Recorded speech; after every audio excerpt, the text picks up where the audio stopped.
Yo, it's your boy Ryan, Northwest Sports Fanatics, back at you with a new video. Today is Sunday, September 21st, 2025, with your boy Ryan and the Northwest Sports Fanatics. Make sure you guys subscribe to the channel. Smash that like button either now or on your way out. Donate to your boy if you can. Cash App $ ORIONNWSF or the YouTube Super Chat right here. We got the Seattle Mariners versus the Houston Astros. First pitch is going to be here in roughly 5 minutes. So let's cue up the music, take a look at the thumb, and let's get into the starting lineups. Happy Sunday, everyone.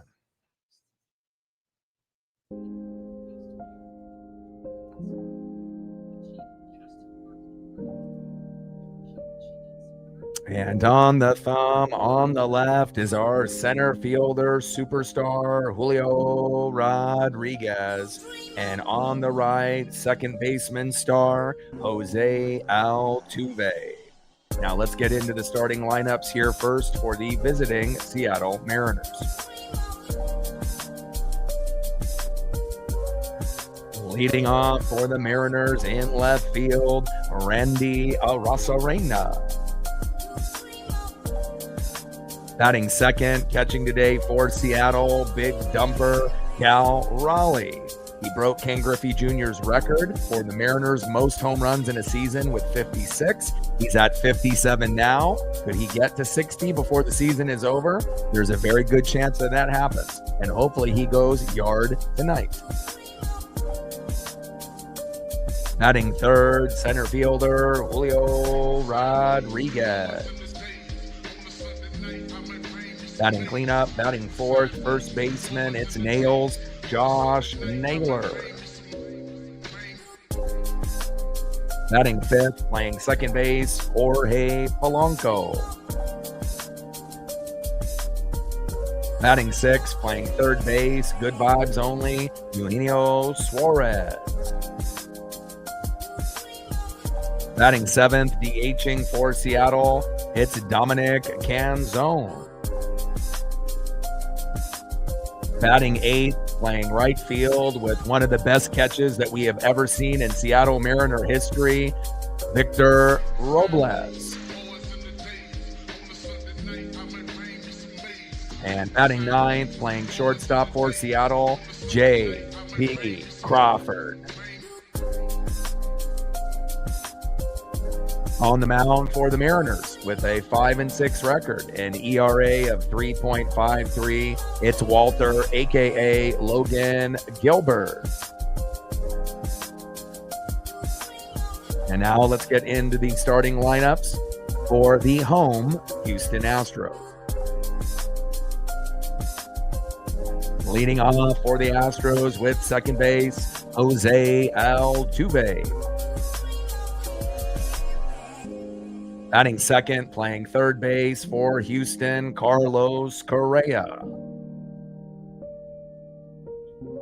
Batting third, DHing for the Astros, Isaac Paredes.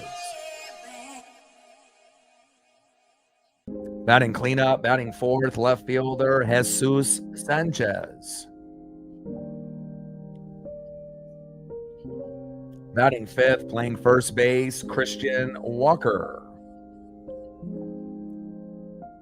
Batting sixth, catching today for the Astros, Yanier Diaz. Batting seventh, playing center field, Jake Myers. Batting eighth, playing right field, Zach Cole. And batting ninth, playing shortstop, Mauricio Dubon. And on the mound for the Astros with a 4-1 record, an ERA of 4.04, it is Jason Alexander. And a little side note with the Astros, Jeremy Pe&ntilde ended up hitting that grand salami last night, and he was supposed to be in the starting lineup, but he is a late inning scratch, so they will not have him in the lineup. He is day-to-day. And that's huge because Jeremy Pe&ntilde is great on defense, great at offense. So we have a little bit of an advantage going into this matchup, and hopefully we'll be able to get the brooms out and get the sweep. Obviously, we won game one. pretty handily. We ended up finding a way to win game 2, which was amazing. And again, if it wasn't for Victor Robles, flying out of the screen, into the screen and getting that ball, we probably more than likely would have lost yesterday. And again, you never know what Seattle Mariner is going to step up and make a big play. And it feels like every day it's a different guy.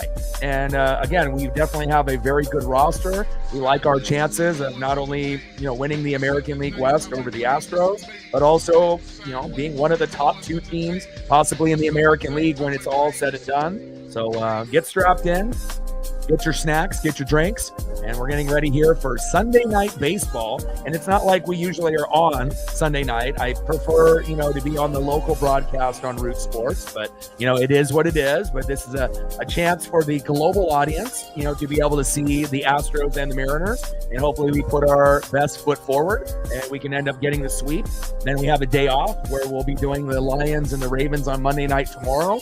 And then we start a 3-game set at home, versus the Rockies, which we should have a good chance of sweeping them. And then after that's done, we got a home set against the Dodgers, and we should be able to go 2 out of 3 against them. And who knows? I mean, if we can win 3 games against the Astros on the road, who's to say that we can't win 3 at home against the Dodgers? I mean, we are one of the hottest teams in baseball right now, even though the Guardians lost today, taking the spot temporarily from Houston as of last night. But it's definitely going to be a battle, as you see with the East with Toronto, the Central with Detroit, who's been on a slide, Seattle in the West. Wild card right now is Yankee, Red Sox, and the Astros. And then now, since Cleveland lost today, they were in position for that 3rd spot, but now they go back a half game to the Astros. And we'll see what happens here today if we can help the Guardians out and push the Astros out of that wild card spot. So hope everyone is having a fantastic day. Tyler in the building, what's good? Cody in the building, what's good? Larry in the building, what's good? Josh in the building, what's good? Let's get it, baby. Avis in the building, what's good? Absolutely. Captain in the building. You know the drill. Let's get to 100 in the likes, 100 on the Dono train.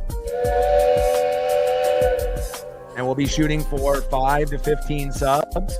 And right now we only need 44 to hit 20,100. So again, we're going to be, on a good, foot forward, not only for today, but for the rest of the season. Sarah in the building, what's good? And Ronald is starting us off with a $2 holla. Appreciate that. Every dollar counts. Stacks with some racks and a little cactus jack. Bang, bang. $2 holla, 98 to go to hit our first goal on the Dono train. Appreciate you. And we'll see if we get a few others to be able to hop on that Dono train as well. And it's exciting. Things are, definitely falling into the Mariners, hands at the proper time, but it's been a lot of hard work. We do feel that we have the, best roster, in the American League. We may not have the best record yet. But again, we're getting hot at the right time. And if you can get hot and healthy, anything is possible. And again, it's been a kind of a wild year for me. Usually, I'm not going to see the Mariners, the Ducks, and the Buccaneers all, going crazy at the same time. And again, Baker Mayfield, shout out to him. He is the truth. 3 comebacks in the 4th quarter. We're 3-0. And how many teams could be 3-0 with 3 out of their 5 starters on the offensive line hurt? Not many, and Baker is in the MVP conversation. And I definitely like our chances on making a deep run on that end. And there's been some surprises, obviously, this year, like Sarah's, Indianapolis Colts with Daniel Jones. Everyone kind of, wrote him off, thought that he was terrible. Ends up joining a new team, and now they're, one of the better teams in the AFC and in the NFL. So you never know. Sometimes a change of scenery can be really good for not only a player like Daniel Jones, but for a guy like Baker Mayfield as well. And again, definitely excited to see where the college football season takes us, the NFL season. But obviously, we're focused tonight here on the Seattle Mariners sweeping the Houston Astros. Let's get it, baby. Marine Bean in the building, what's good? All day in the building, what's good? Mike in the building, what's good? Megan in the building, what's good? Try to dance up, let's get it. Walter from the Philippines in the building. Lacey, Washington resident, I love it. Let's go. And if we can have a team effort Obviously, for the people that are in the room, besides All Day and Captain, who typically handle the lead mod duties, anyone else can step up, for the others in the room to encourage them to be able to hit our goal numbers, with the likes. And obviously, I'll keep updates, with the sub count. I can do that on my own, based on my algorithm and obviously the metrics that I have access to. So I'll be able to handle that. But if we can get some encouragement, obviously, on the likes and the dono goal, obviously that'll help things go a little bit smoother. And you guys have been doing a great job with that as of late. And definitely excited. We got Logan Gilbert on the mound. We know that he might not be as hot as Brian Wu or George Kirby as of late, as far as the second half of the season after the All-Star break. But as of late, Logan has been pretty good. There was some starts after the All-Star break that he looked a little shaky. You could say that for everyone. Wu, Kirby, Gilbert, Castillo, Miller, all of them have looked a little shaky after the All-Star break. But if we're talking about within the last couple weeks, the last month, guys have really started to kind of lock in. Hitting has been better. Obviously, the starting pitching has been better. Yeah, we've had a couple meltdowns. Carlos Vargas giving up a grand salami, not good, right? Matt Brash blowing the game and giving up 4 runs a couple days ago, not good. But with that being said, when we blow games like that, right, if the runs are there, the hits are there, and the RBIs are there, it doesn't necessarily mean that we're going to lose. Like, we might lose if we end up giving up 2, 3, 4 runs with a guy in the pen, but it really depends on the score. We were up 6-0 yesterday, right? We gave up the grand salami. We were up by 2.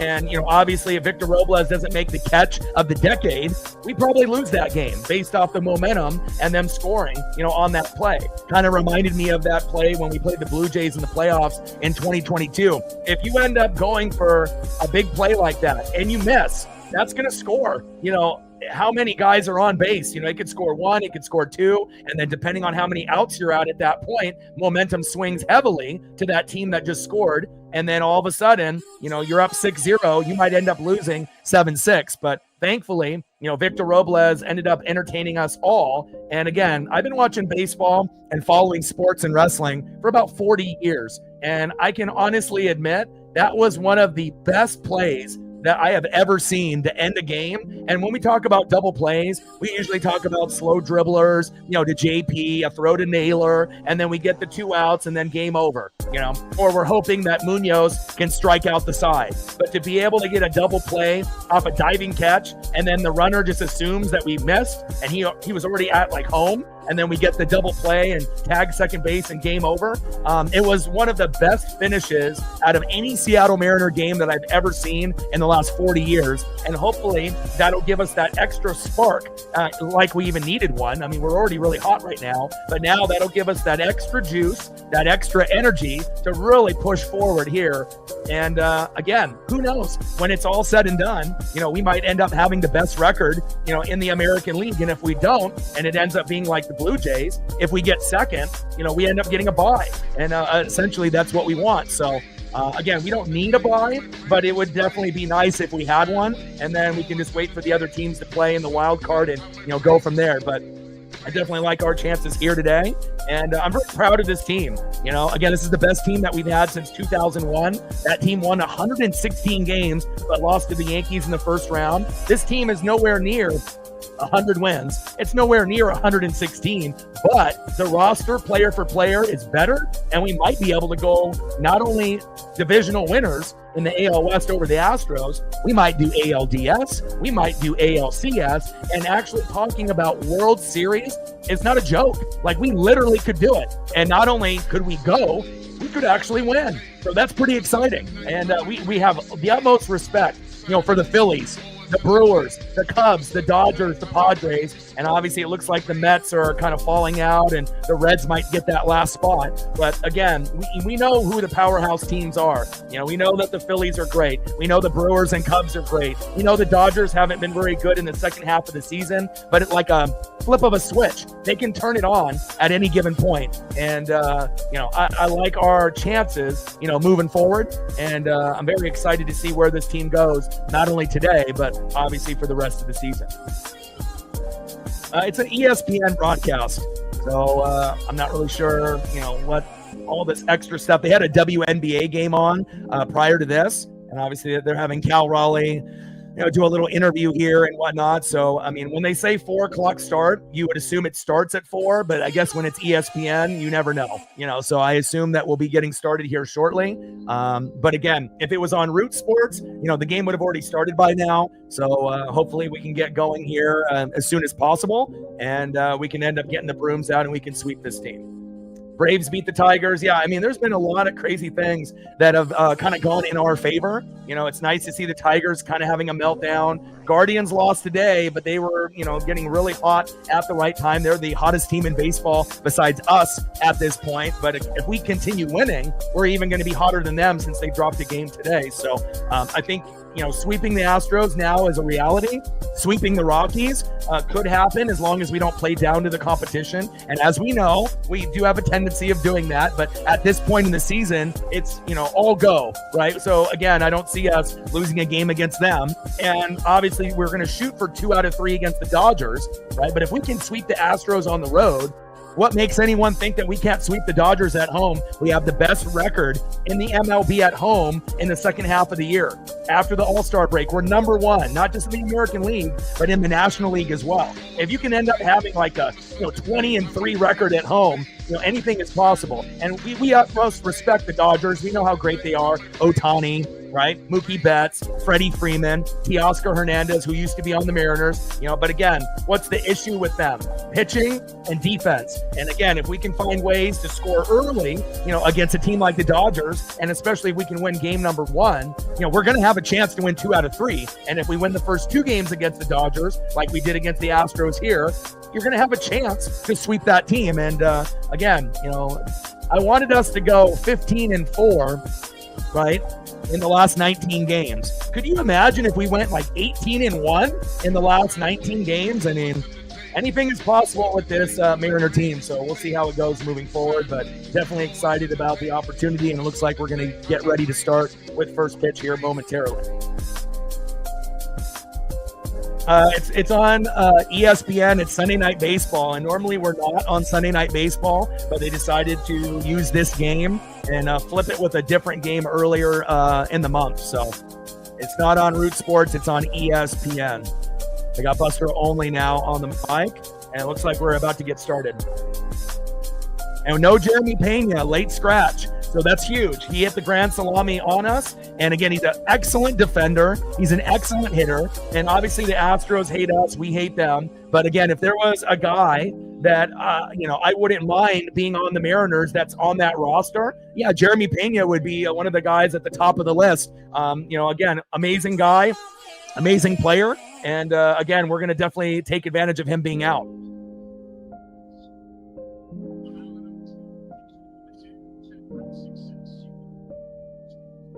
Randy Arozarena in the box, and Jason Alexander on the mound. And we're not talking Seinfeld. All right, here we go. First pitch. Takes a strike right down the middle. 0-1 count.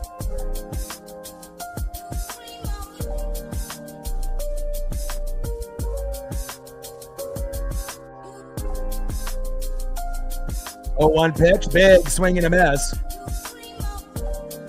No balls and 2 strikes to Randy Arozarena. No worries. Enjoy your trip. 0-2 pitch is high and away. 1 ball and 2 strikes from Alexander to Arozarena.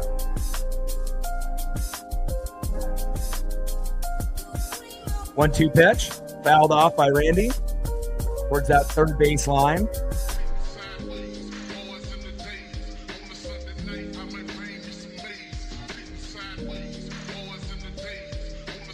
Yeah, but again, if we end up sweeping the Astros today, people would have said the same thing. So, and Randy with a little slow dribbler, should be a routine play, throw to first, and that is 1 away. Wow, Randy actually hustled to first base and his batting helmet flew off. That's a new thing that I haven't seen before. Randy actually hustling. Let's go. Next up is the big dumper, Cal Raleigh. Broke King Griffey Jr.'s record of 56 home runs twice in 97 and 98. And let's see what he can do here if he can get home run number 58 and 59 here against the Astros. It'd be nice to get one more multi-homer game to get him to 60 to 62. But if there's no more multi-homer games, I do still believe he can get 3 to get to 60. First pitch is high and away, 1-0 count. 1-0 pitch, high and away. 2 balls and no strikes to big dumper Cal Raleigh. Yeah, big win. Obviously the Saints are one of the worst teams in football, so that is something that you should win. Obviously, they're one of the worst in the NFL. So if the Seahawks were to lose to the worst team in the NFL, that wouldn't be good for your guys' mental health as well as the ball club. But you guys got the job done and won convincingly. And as we go further in the season, you'll play better competition, and we'll see if the Seahawks can end up competing for the division, the NFC West crown, or getting a wild card this year. The division looks pretty competitive, with the Cardinals and the Niners doing a little bit better record-wise in the first couple weeks. And obviously the Rams blew a game late as Cal ends up dribbling that one towards first base foul. But crazy to have so many blocked field goals come back for touchdowns. It happened to me with the Jets, but we still won with Baker. But unfortunately for the Rams, they went for a field goal late. Eagles blocked it, ran it back, and won. And the Eagles are obviously, the defending champs. So, stuff happens. Big swing and a miss there by Cal, and that is 2 away. And hopefully we'll be able to get something going with Cal at some point. Next up is Julio Rodriguez.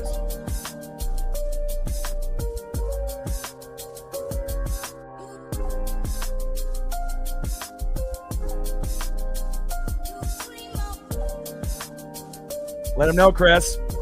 And slow dribbler by Julio. Easy routine play. Throw to first. And 3 up and 3 down. Great defense there by the Astros. And we'll see who's up next here for Houston in the bottom of the first inning. But you can definitely tell, the Saints are tanking already for, the first pick in the draft. But even if they were to get a quarterback, or someone that they think would be able to help them win, they have so many holes on that roster. And a lot of their, good players are getting older. Alvin Kamara and, if you're looking at Cameron Jordan and, Demario Davis, they need a whole retooling. So the Seahawks, beating them down easily, that wasn't really shocking, I don't think, to anybody. And again, hopefully we'll see quite a few more wins with the Seahawks this year. Huskies ended up beating the brakes off the Cougs. Huskies look very, very good. They should be in the top 25 sooner than later. They get disrespected week in and week out. And hopefully we'll be able to have some Northwest representation with Oregon and Washington in the top 25. And honestly, the Huskies should have already been in the top 25. But again, there is a bias, against them for whatever reason. But hopefully, the public and the people that vote will wake up and realize, hey, they got some pretty good players there, right? Damon Williams, looks like Kyler Murray. Jonah Coleman might be one of the best running backs in the country. Let's wake up and realize, hey, just because teams are in Oregon and Washington doesn't mean that they can't be good. And that is big facts. Leading off for the Astros, second baseman Jose Altuve. Batting second, third baseman Carlos Correa. And batting third, DHing for the Astros, Isaac Paredes. Right hands up, let's go M's. Yeah, tough break. And again, it's the Chargers were ahead, and then the Broncos had a nice rally with Bo Nix, and then obviously, Broncos kind of let that one slip away. So, the Chargers are the front runner, obviously, in the AFC West, just like the Colts are in the South.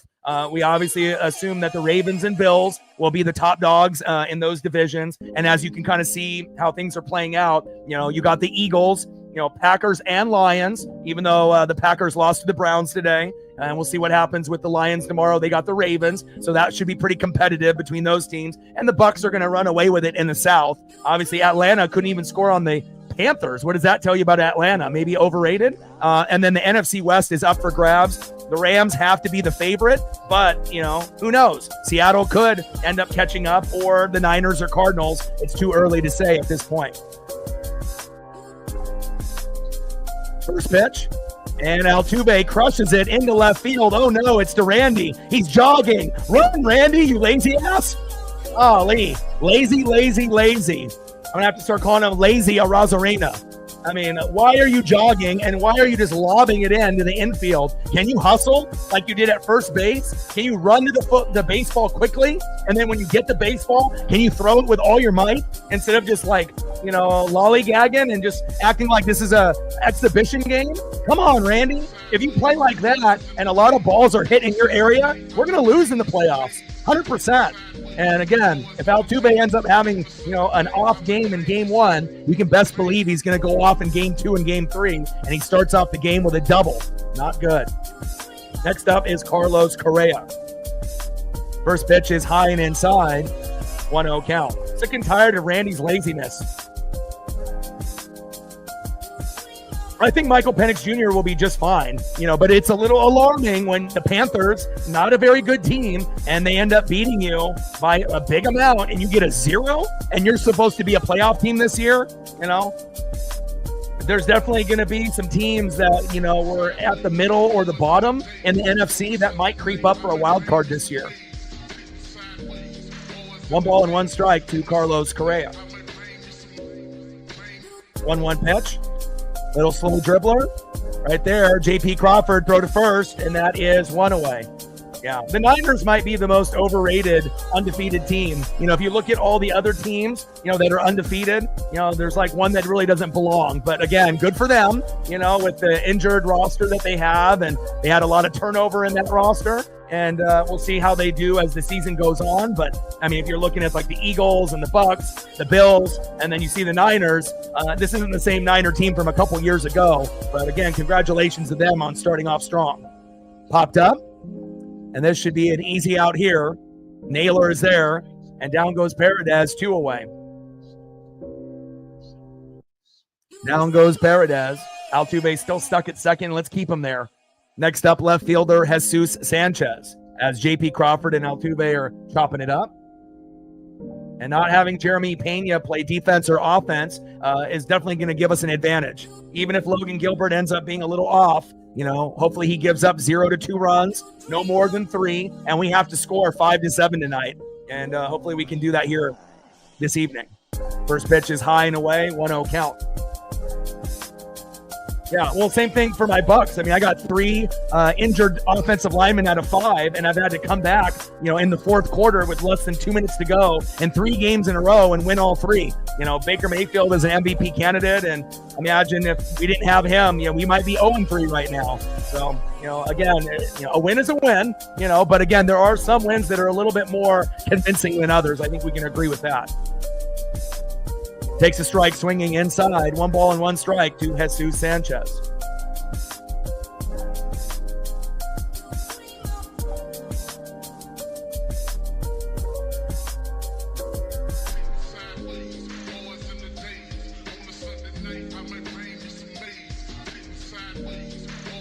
And a little slow dribbler.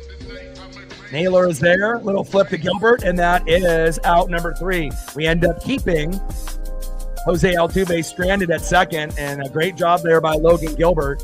And let's see who's up next here for the Mariners.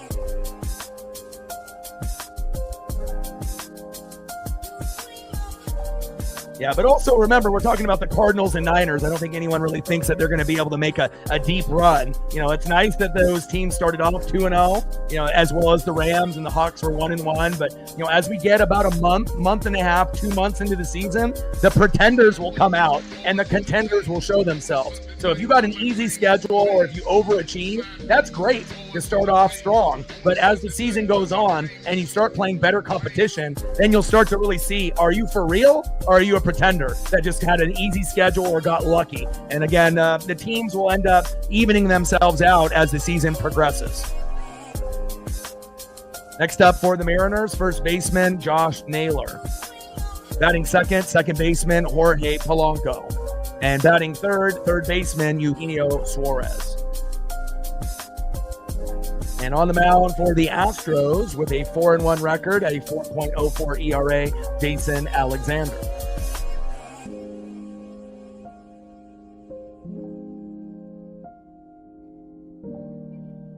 I mean, there's going to be a lot of, channels that will have other gimmicks and other things that they can do that they might be, pushing boundaries and whatnot. Obviously, with copyright, infringement and these other things. But, I feel that I'm always going to be 100% original in everything that we do. I'm going to make sure that we do things, our way. I don't go and spy on other people's channels. All the thumbnails are from me. All of the setup is from me. And, again, salute to anyone else that's out there that's trying to grind for something, for YouTube, whether it's their dream or just a side hustle. But, I'm happy with what we have here, and we got some of the greatest people a part of this channel moving forward. And again, it's going to be very exciting to see what we get here, not only tonight, but for the rest of the season moving forward.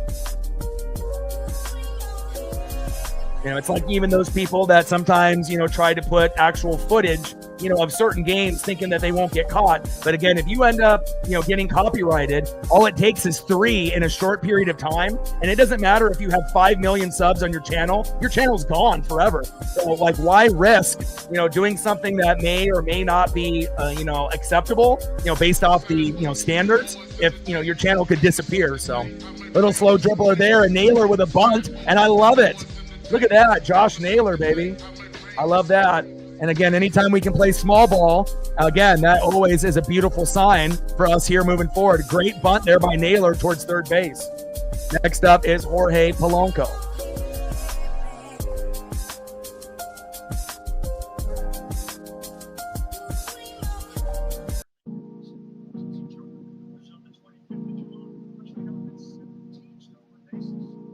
You beat the Cardinals, Bob. Jesus Christ. Look at all the other teams that are 3-0. You actually think you're as good as these other teams? Come on, my guy. This isn't the Niners from the last couple years where they might be actual Super Bowl contenders. Soft schedule, shitty teams. Mac Jones, Jesus Christ, my guy. As the season progresses, you'll see how things will really end up. You're not on the Bucs level. You're not on the Eagles level. You're not on the Bills level. Hell, you're not even on the Colts level. But congratulations on 3-0 if you think you're going somewhere. But, that doesn't mean that you're going all the way or even making the playoffs. RELAX, dude. You have Mac Jones. Relax.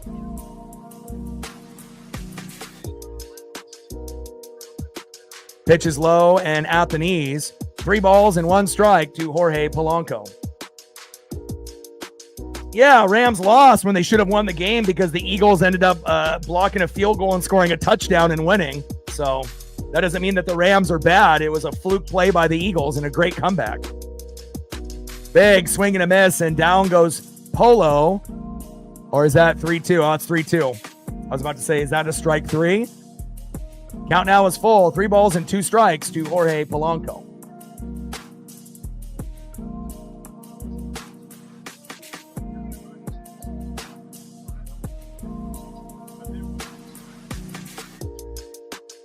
Let's go, Polo. 3-2 pitch. And there we go. Slow dribbler. Run, Polo, run. Run. Yes. Safe. There we go.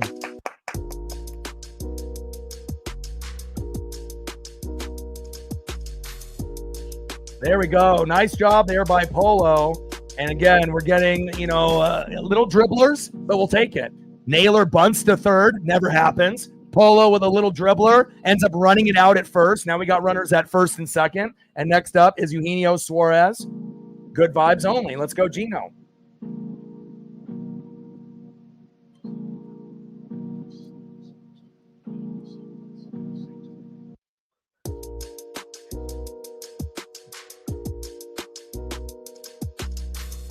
Yeah, because 3 of the offensive linemen were hurt, and I lost Mike Evans as well. So it doesn't matter, dude. If you end up having good players, Gino crushes it into right field, and there we go. Come home, baby. And they keep him stranded at third. But you tell me if you think that you can win games if you have 3 starting offensive linemen out of 5. It's not easy to win games. No one else is experiencing that in the NFL right now. And luckily, Baker has been able to, come back with 2-minute drives 3 games in a row. So I think I might be done with your insanity. Acting like the 49ers are going to the Super Bowl this year. Come on, my guy. You're making everyone brain dead. Jesus. Let's focus back here with the Mariners.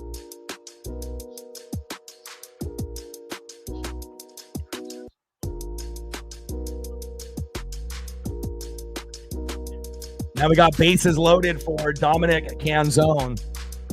All right, now we can actually focus on things that are important, like the Mariners, not the fucking 49ers. Christ. Top of the second inning with bases loaded. Let's see if we can get a Dom bomb, baby.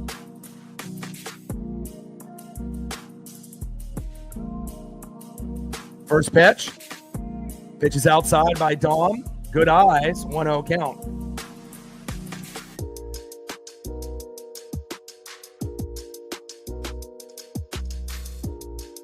We have to eliminate the negative distractions. Dom crushes it.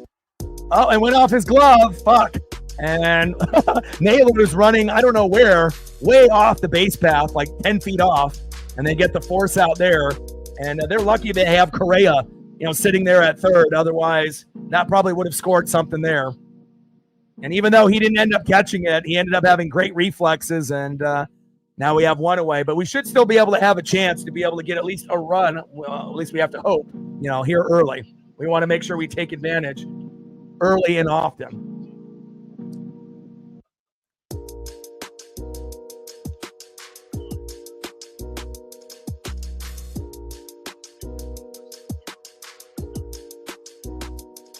Big swing and a miss by Victor Robles, 0-1 count.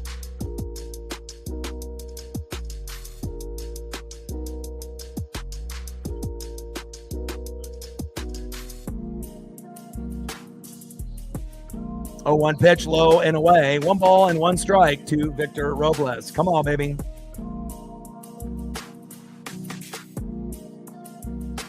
And again, Victor Robles with that catch. One of the greatest endings to a game in the last 40 years. Pitches inside. 2 balls and 1 strike from Alexander to Victor Robles. Let's go, baby. Make it happen, Victor. Top of the second inning with bases loaded and 1 out. Slow dribbler, and that is foul.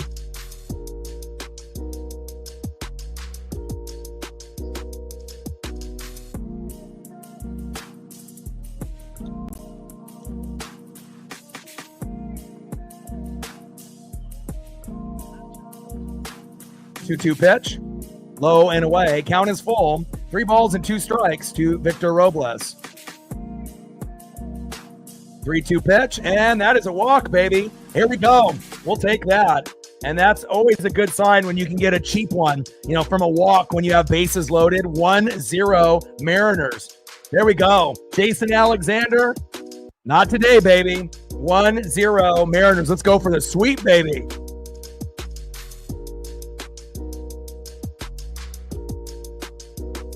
Here we go. 1-0 Mariners. Let's get it.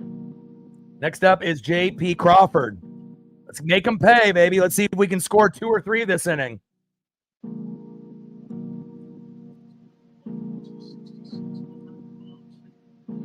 First pitch takes a strike, looking 0-1 count. Come on, JP. I don't think we really expect him to hit a grand salami here, but if you can get an RBI or take a walk and bring in another run, I don't know if that would be anything more demoralizing than having back-to-back walks that end up bringing in a run from third, but we'll see what happens here. Big swing and a miss there by JP. No balls and 2 strikes from Jason Alexander to JP Crawford. Top of the second, bases loaded with 1 out, 1-0 Mariners. 0-2 pitch, low and into the dirt. 1 ball and 2 strikes to J.P. Crawford. Sack fly would be great too, K6. I agree. Anything positive. Oh, baby! Back! Grand salami! J.P. Crawford! Get the fuck out of here! 5-0 Mariners! Get the Harry Potter broomsticks! It's fucking over!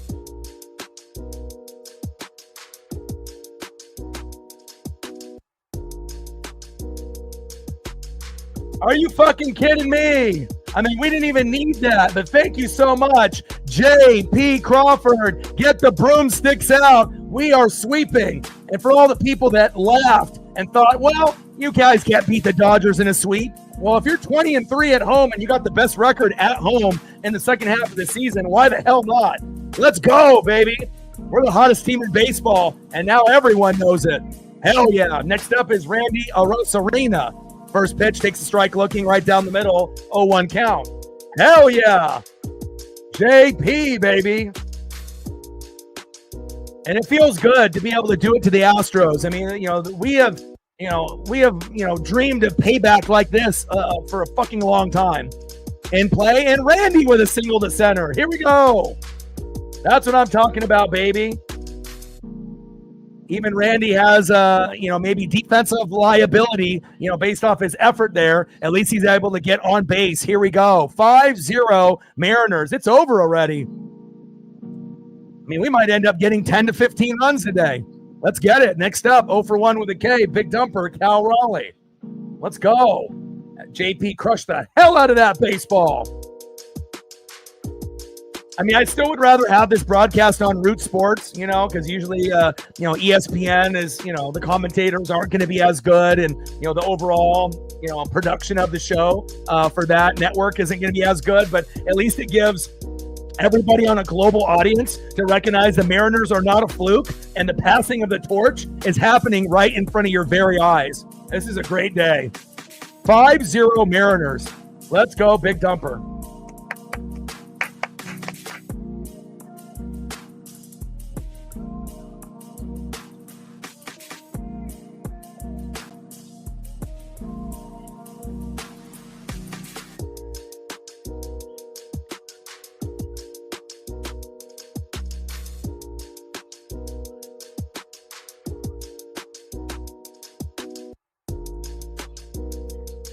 First pitch, low, and at the knees, 1-0 count.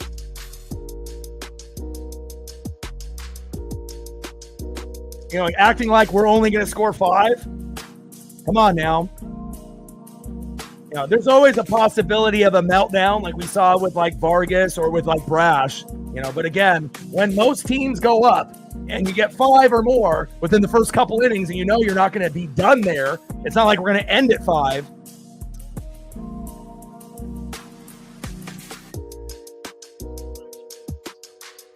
Astro fans in denial. Here we go. Big hit by Cal Raleigh, baby. It's gone. Home run. 351 feet. Arozarena on board. And that is home run number 58. Take it. Suck it. Take it all the way to the bank. 7-0 Mariners.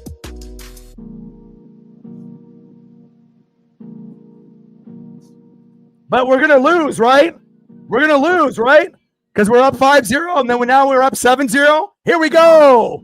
Right hands up. Let's go, M's. Astro fans having meltdowns. If you know one, check up on them. They're not doing good. Cal Raleigh, home run number 58, and he might get a chance to get 60 to 62. Aaron Judge who? Let's get it.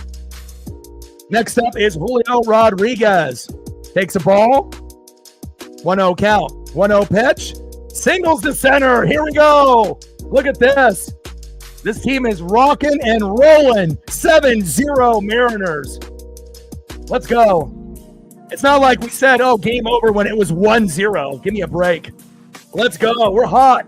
Let's get it, baby.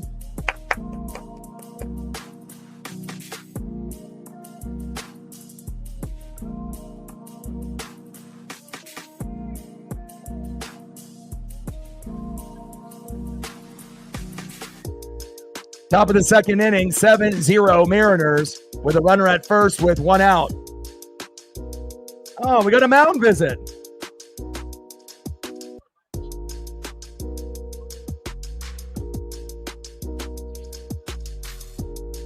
Great to be able to see history being made. The crazy thing is that when Cal ends up hitting these home runs, there's no coverage. They're always showing Ohtani. There's always showing Judge. Can we get a little bit of love? And again, now we're finally on Sunday Night Baseball in front of a global audience. We're up 7 runs in the first 2 innings. We're about to sweep the Astros. It's a passing of the torch, but apparently, people are worried that we're going to lose. Come on, man. Have some confidence for once. We've only been good, 4 times in 40 years. All right. This is going to be a special year, and we're showing it. We're here. We arrived, and we're not done. Let's go. But it would be nice if we could actually get, a little bit of love and a little bit of pub, It's like Cal could make history, and Judge could just hit a regular home run or Ohtani, and there's like fucking 15 posts, and then there might be one for Cal if you're lucky, but you got to scroll through the 10 of Judge and Ohtani to find it underneath, you know. It's like, you know, it's good for baseball when other guys are good. Now, you can give love to Schwarber. You can give love to Cal. Like, it's not illegal to be able to showcase, you know, other guys on other teams. 7-0 Seattle. Let's go.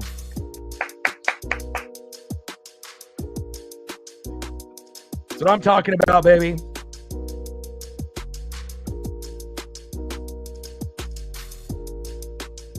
Get the brooms. And again, you know, will the Astros, you know, score some today? Yeah, it's possible. You know, could they end up making a little bit of a rally at some point? Sure, it's possible. But again, if it's 7-0, and we've already swept them in the first two games, right? And this is game number 3 for the sweep, right? And again, you know, we'll see what happens with their bullpen. You know, even if there is a little bit of a minor meltdown, you know, based on what we're doing, we should be able to pull this one out. Next up is Josh Naylor, and flies out to left, and that is 2 away.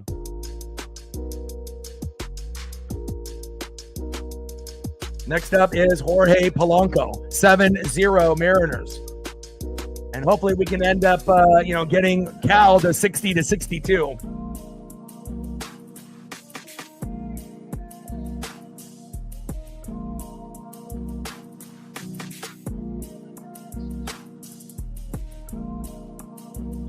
Trident's up. Let's go, M's. Eniel De Los Santos coming in.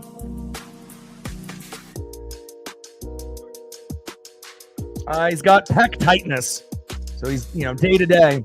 And Polo flies out to center, and that is out number 3. But not after all the damage was done. So we may or may not have Wu play, you know, when we go against the Dodgers, you know. But again, depending on how he feels, if we have to rest him and then just wait for the playoffs. And if we end up getting the bye, that'll give a little bit more time for, you know, him to get kind of healed up. But it's not a tear or anything like that. He's not out for the year. It's kind of more precautionary, which is good. And right now it feels good to be up 7-0 here in the second inning. Would you agree?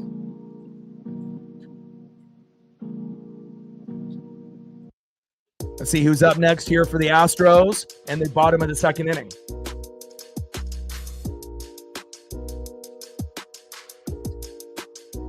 Next up, first baseman Christian Walker.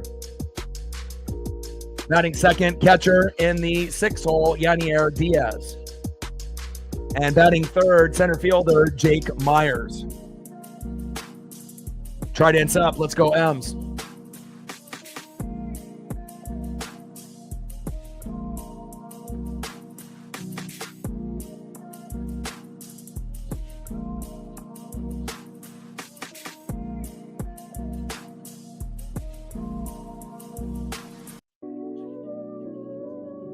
And if you're just tuning in the top of the second inning, Robles walked, Polo scored, Canzone to second, Suarez to third when we had bases loaded, and we got a freebie to come home, 1-0 Mariners. JP comes up with bases loaded, says goodbye, grand salami, get the mustard and rye bread, 5-0 Mariners. And then Cal Raleigh says, you know what, let me get in on the party after Randy got a single, and Helmer's to right field, 351 feet for home run number 58, 7-0 Mariners.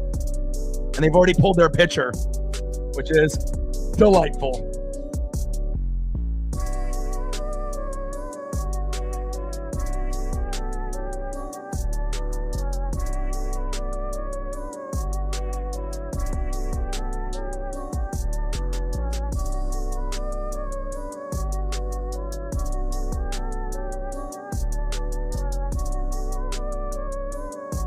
Like, sub, donate, comment, share. If you haven't smashed that like button yet, please do. Help us get to 100 likes, 100 on the dono train, and 5 to 15 subs. Let's get it, baby.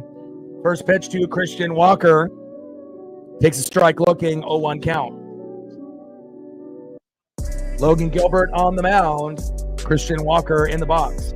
I mean, I knew that we were going to have a very good chance, you know, to be able to win this game, but I don't think anyone in their right mind, you know, predicted 7-0, you know, let alone JP with a grand salami. And, I think there was a belief that Cal could homer today. So I don't think that prediction was that crazy or insane. But to be able to do all of that in 2 innings, man, life is good. Big swing and a miss by Walker. No balls and 2 strikes from Gilbert to Walker. Bottom of the second, 7-0 M's. Let's go.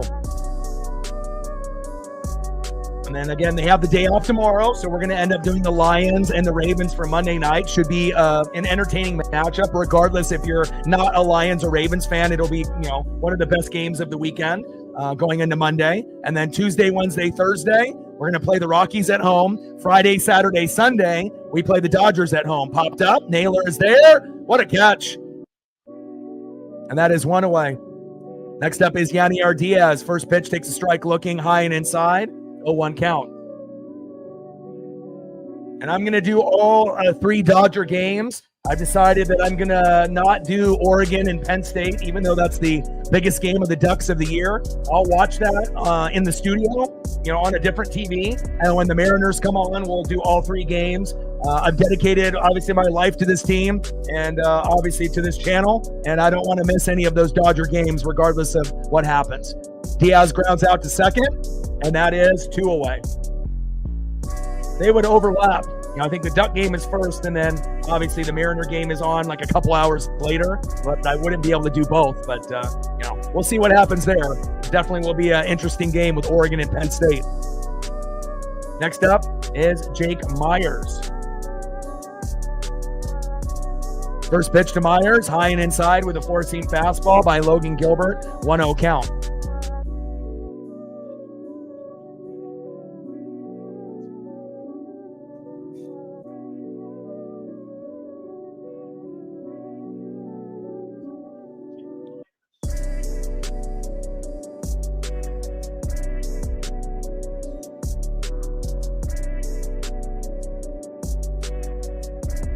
Ooh, come on, Logan. Settle in. We don't want to have anybody get hit in the head or in the shoulder. We had a few pitchers recently that have been a little shaky. And that's popped up. And Myers flies out to right. And that is out number 3.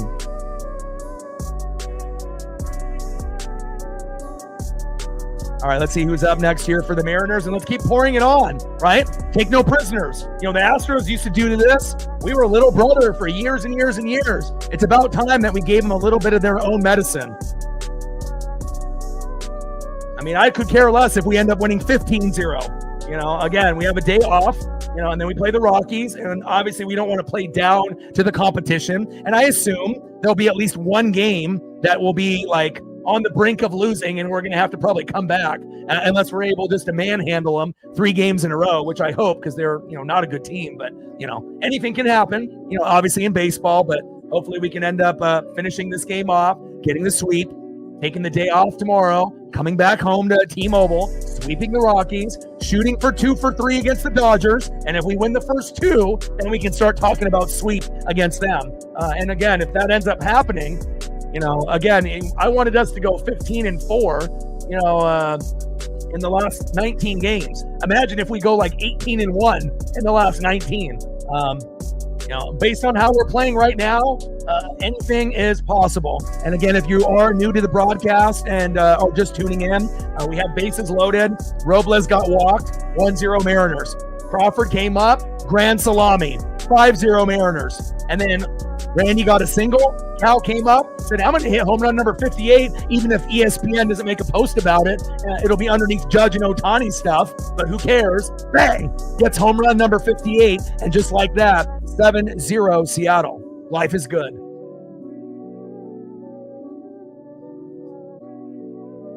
Yeah, I'm full-time. I've been full-time for 3 or 4 years now. But again, this is my 13th year streaming, my 9th year on YouTube. When I first started, I gave myself a 10-year plan to be hopefully full-time by, year 10. But I've already been full-time now for 3-4 years. So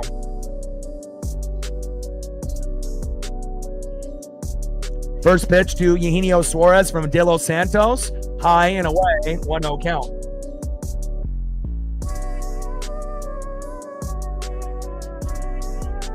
Let's go, Gino.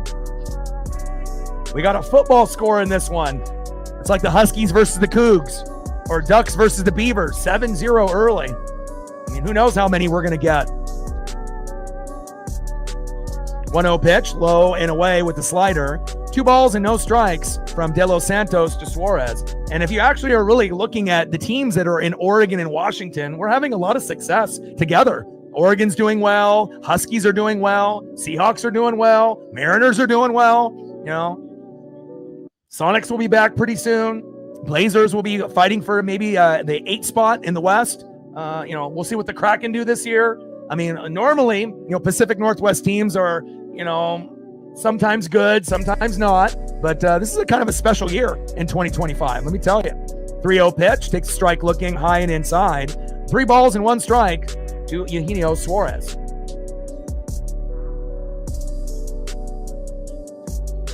Yeah, I don't like that ESPN does these fucking whack-ass interviews in between the game. Like, let them fucking play.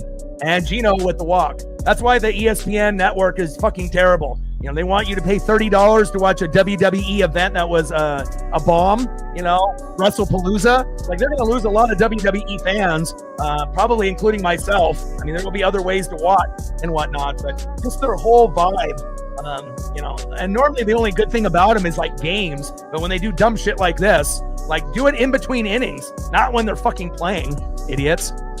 First pitch to Dominic Canzone, high and away. I wish this game was on Root Sports instead. It would have been much better.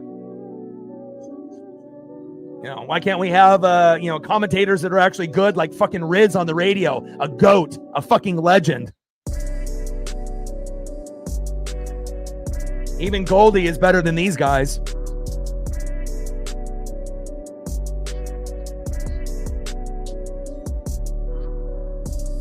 One-0 pitch, fouled off, high and away. 1 ball and 1 strike to Dominic Canzone. Yeah, well, you know, anytime it goes to Randy for an Altuve double and he's jogging and then he lobs it, not even throwing it hard into the infield, makes me go fucking insane, you know. But again, we definitely bounced back from that. Altuve didn't get to come home, and then we decided to just go off. And, you know, life is good right now. Top of the 3rd inning, 7-0 Mariners. 1-1 pitch in play. And Canzone grounds out into the double play. Unfortunately there, Suarez out at second. Dom throw to first, 2 away. Next up is Victor Robles.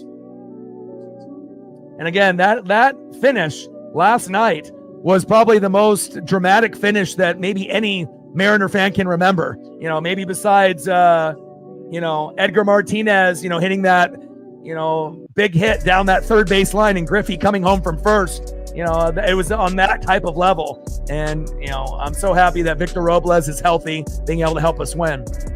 First pitch to Victor, takes a strike looking low and away, 0-1 count. 0-1 pitch, fouls it off right down the middle. No balls and 2 strikes to Victor Robles. De Los Santos, who came in, obviously for Jason Alexander, who only ended up lasting an inning or 2. Technically, he lasted, 1.1 innings? I love that.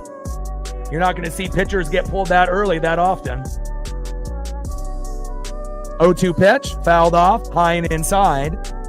No balls and 2 strikes to Victor Robles. Yeah, well, if they decide to put it on Sunday Night Baseball, you know, then obviously Root can't play the game at the same time, you know.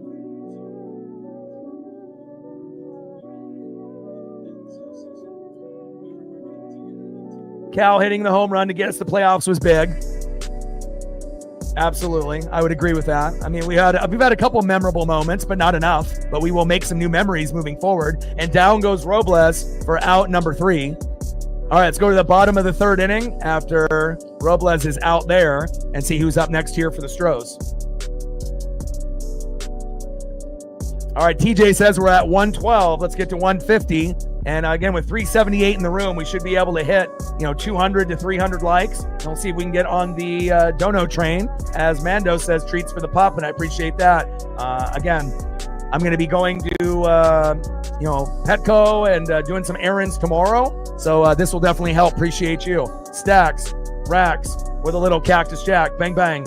And anything that is donated to the channel will go towards, the basic things like, the internet bill, the streaming fee, and taking care of my pup. Just the basic things. So thank you so much. Appreciate you. Another $5 holla on the dono train. Appreciate you very, very much. Reflect with a $5. Appreciate you. Stacks.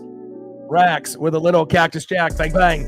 Another $5 holla on the dono train. Appreciate you and your generosity through and through. Thank you so much.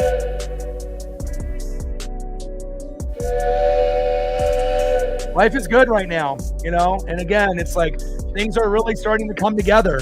Hopefully the Huskies will stop getting disrespected and get in the top 25. I mean, how many games do they have to win in a row? Like, do they need to go like 7-0 before maybe we should put them in there? I watch almost every single game that they play, and it's not for like spying purposes. I genuinely enjoy, watching the team, play. And again, I usually watch about 3 or 4 full college football games on Saturday.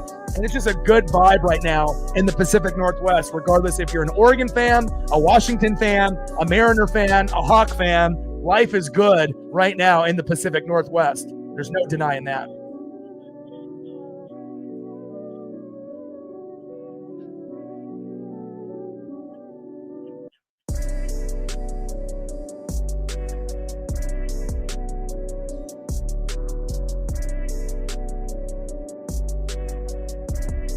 Next up for the Astros in the 8-hole right fielder, Zach Cole. Batting second, shortstop in the 9-hole, Mauricio Dubon. And batting third, second baseman, Jose Altuve. Jeremy Pe&ntilde was a late scratch with a minor injury, which was huge. And, again, it's not like single-handedly Jeremy Pe&ntilde is going to win a game, but he almost did yesterday with that grand salami. So, again, it shows you he's a great defender. He's a great hitter.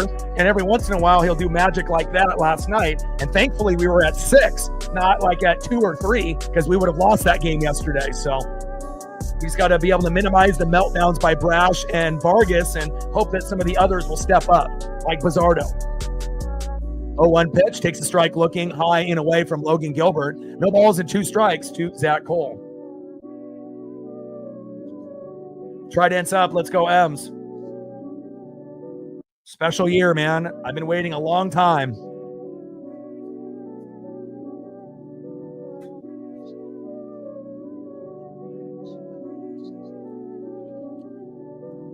Pitch right down the middle on that 0-2 count. 0-2 pitch, low and at the knees. 1 ball and 2 strikes to Zach Cole.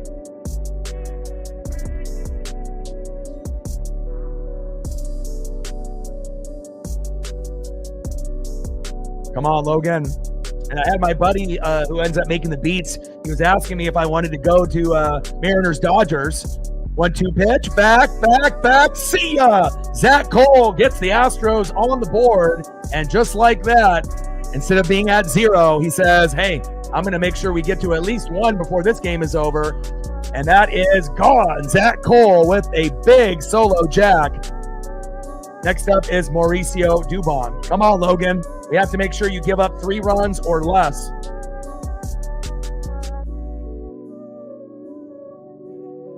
And again, at least it was only a solo dinger, not a 2-run jack, a 3-run bomb, or a grand salami like Pe&ntilde had yesterday. So again, if we're going to give up a couple solo dingers, so be it. But let's see if we can get to 10, 11, 12, 13 before this one is over. I did see that, Patrick. I know for like 2-3 weeks ago, we were 3rd, but in most of those like nerd analytic, websites and, different polls, a lot of them have us as being number 1. So that's pretty cool. I mean, especially since we haven't really been this good since the 2001 team. And obviously the last time we made it was 2022, but the team was nowhere near as good as it is now. But again, it was the birth of something special with Cal with the walk-off on the Athletics. And it just feels good to be like recognized as like a good team and actually a contender playing meaningful baseball late in September, which normally we can't say. 1-2 pitch, big swing and a miss, and down goes Mauricio Dubon, and that is 1 away. Down goes Dubon. Come on, Logan, settle in. Next up is Jose Altuve. 68 to 200. Let's get there, baby. I don't got any Meta glasses, but if someone wants to donate me some. First pitch is fouled off, high and inside, 0-1 count. Bottom of the third inning, 7-1 Mariners. We have a good chance of getting to double digits today. You know, we might not get to 15, but probably a pretty good chance of getting to at least 10 and scoring 3 more, especially with that monster inning that we had.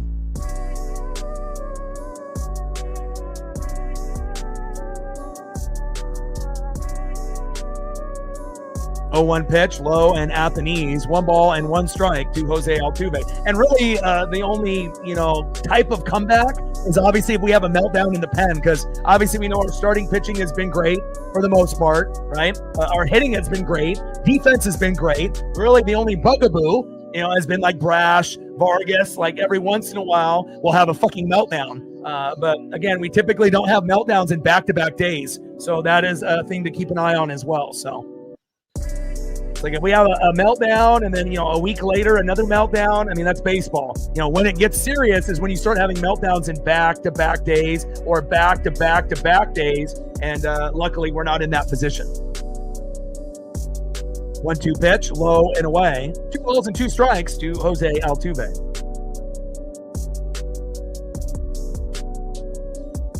Yeah, and regardless, if you're like Ray, fully invested, this year, or some of us that have been invested for 20, 30, 40 years, again, it's going to be a nice time to, be on this wagon and to be able to stay on the wagon forever. There's going to be ups and downs, peaks and valleys, but I promise you the next 20 years are going to be a hell of a lot of fun. I mean, it's going to be a lot better than the previous 40, where we were only good for like 4 years. We're going to probably have playoffs 13 out of the next 20 years. And out of those 13 years that we go to the playoffs, we probably will be able to make the World Series, hopefully, once or twice. And then hopefully we end up winning at least once. Pitch fouled off, low and at the knees. 2 balls and 2 strikes to Jose Altuve. Yeah, and especially for all of the Mariner haters, and the Cal Raleigh haters and the Judge lovers. I mean, once he gets to 60, or even if he ends up getting to 62, I mean, there's nothing that you can really say. I mean, even at the numbers that he's at now, he deserves the AL MVP. But, I mean, if he has to get to 60, for the haters to finally acknowledge, there's a pretty good chance he's going to get there with the amount of games that we have left. And that he can multi-homer with the best of them. So we might end up getting a multi-homer game from him either today or before the series is over with the Rockies and the Dodgers. I mean, who knows? What if he multi-homers against the Rockies in one game and does it in the Dodgers? If he does that, he'll probably get to 62. So, or maybe even higher.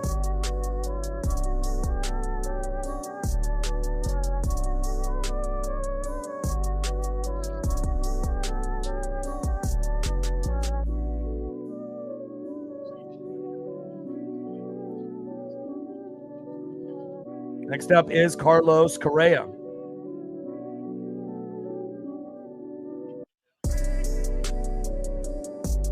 We got to minimize the walks. We got to minimize the guys getting plunked.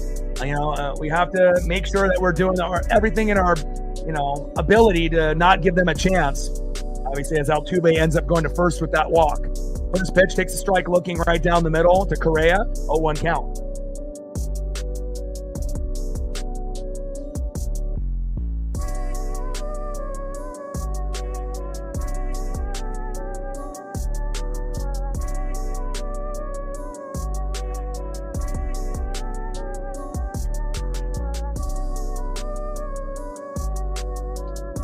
Pitch fouled off right down the middle. No balls and 2 strikes to Carlos Correa.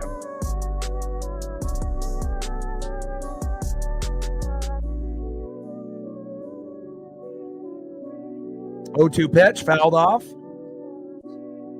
No balls and 2 strikes from Gilbert to Correa. 0-2 pitch, low and away with a splitter, 81 miles an hour off speed by Logan. 1 ball and 2 strikes to Carlos Correa.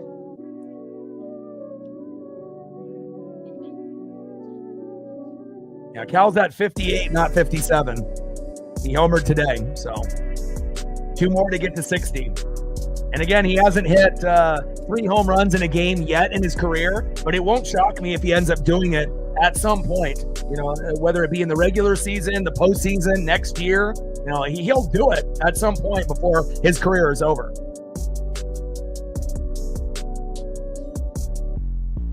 One-two pitch, fouled off, high and inside. Count still 1 ball and 2 strikes to Carlos Correa. Correa in the box. Logan Gilbert on the mound.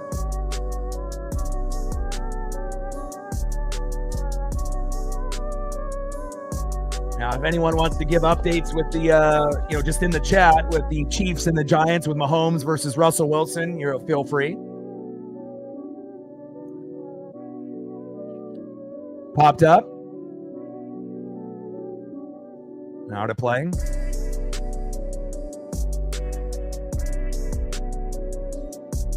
Chiefs better win. If they go 0-3, their season's over. Already at 0-2, not looking good, but it definitely feels like it's a new age of the Ravens, Bills, Chargers. They look a little bit better, and they've caught up finally to the Chiefs. Pitches low and at the knees. 2 balls and 2 strikes to Carlos Correa.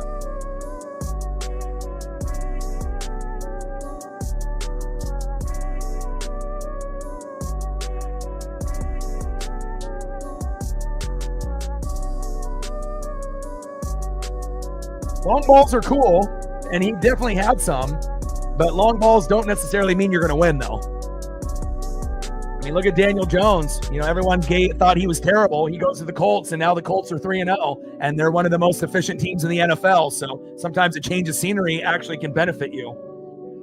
And other times you're just going to be, below average and overrated, and you're just going to go from team to team and collect a paycheck.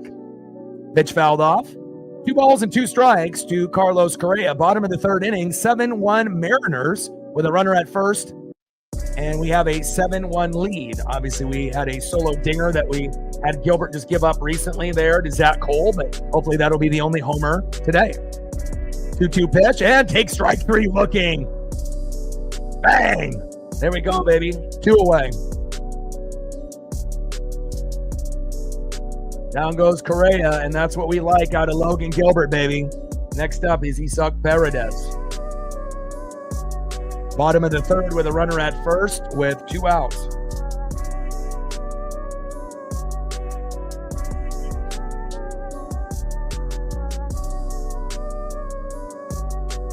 Appreciate that. Yeah, 3 comebacks in the 4th quarter. 3 offensive linemen hurt out of the starting 5, so it feels good. It feels good anytime you can have your teams winning.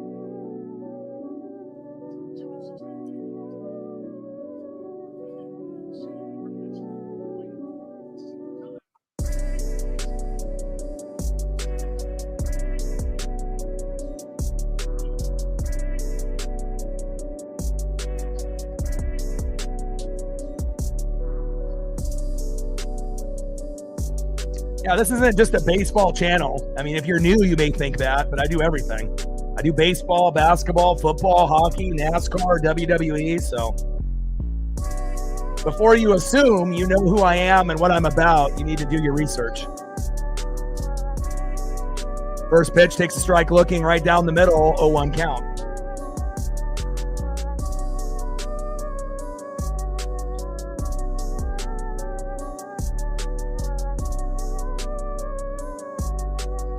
That's why it's always better that we have them on Root Sports rather than on ESPN. ESPN are definitely Cal haters. They definitely are pro-judge, when you watch anything on MLB Network or ESPN, at least from the things that I've seen. It's like they don't want to give them credit, but that's fine. We'll continue to put our head down and grind. 1-1 pitch, fouled off, high and inside. 1 ball and 2 strikes from Gilbert to Paredes.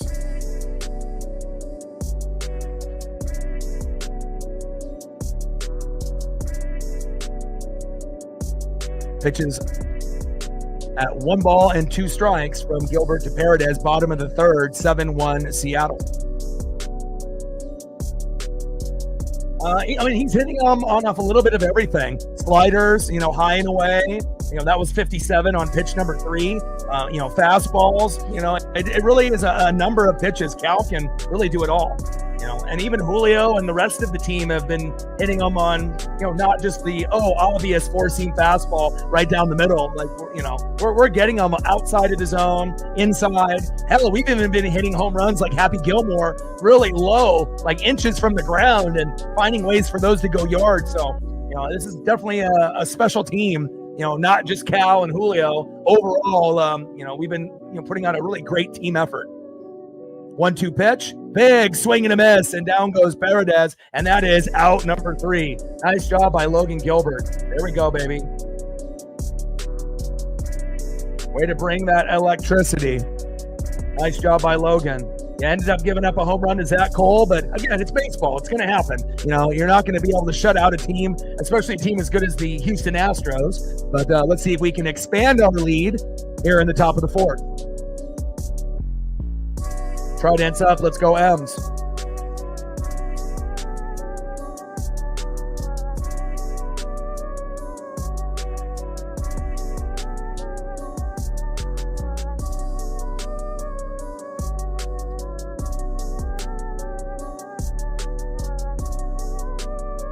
Oh, wow, he's safe? No way.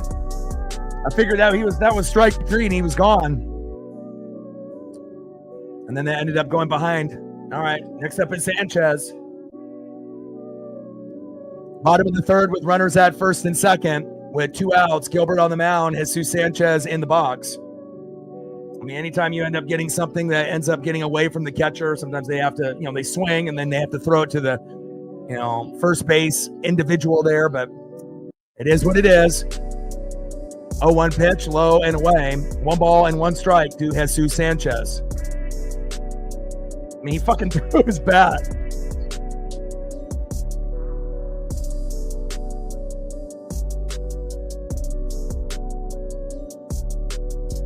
Big swing and a miss. Bottom of the 3rd, 7-1 Seattle. Runners at 1st and 2nd with 2 outs. Gilbert on the mound, Jesus Sanchez in the box.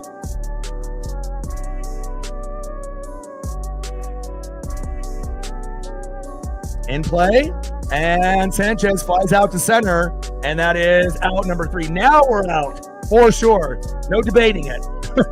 End of the 3rd inning, 7-1 Seattle. Let's see who's up next here for the Mariners, and let's see if we can add on a little bit more here.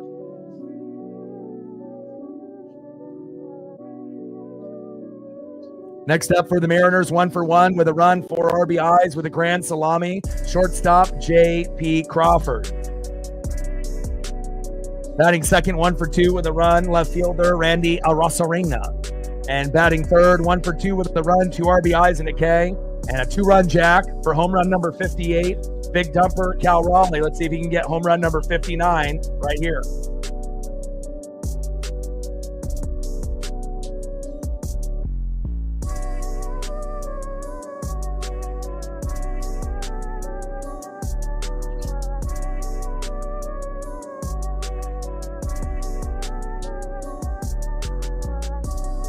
And obviously when we get Cal Raleigh to homer, it's kind of expected, or we're hoping. But I don't think anyone really anticipates J.P. Crawford hitting a home run. I mean, he's only at 12. Anytime you're at that 9, 10, 11, 12, kind of number, it's kind of one of those things like you hope, that more home runs will end up coming at some point or another. But I don't think anyone anticipates a grand slam, but we'll definitely take it. And it feels good, when you can end up having that early lead. But I'm not satisfied. I want us to get to double digits before this one is over. Trident's up. Let's go, M's.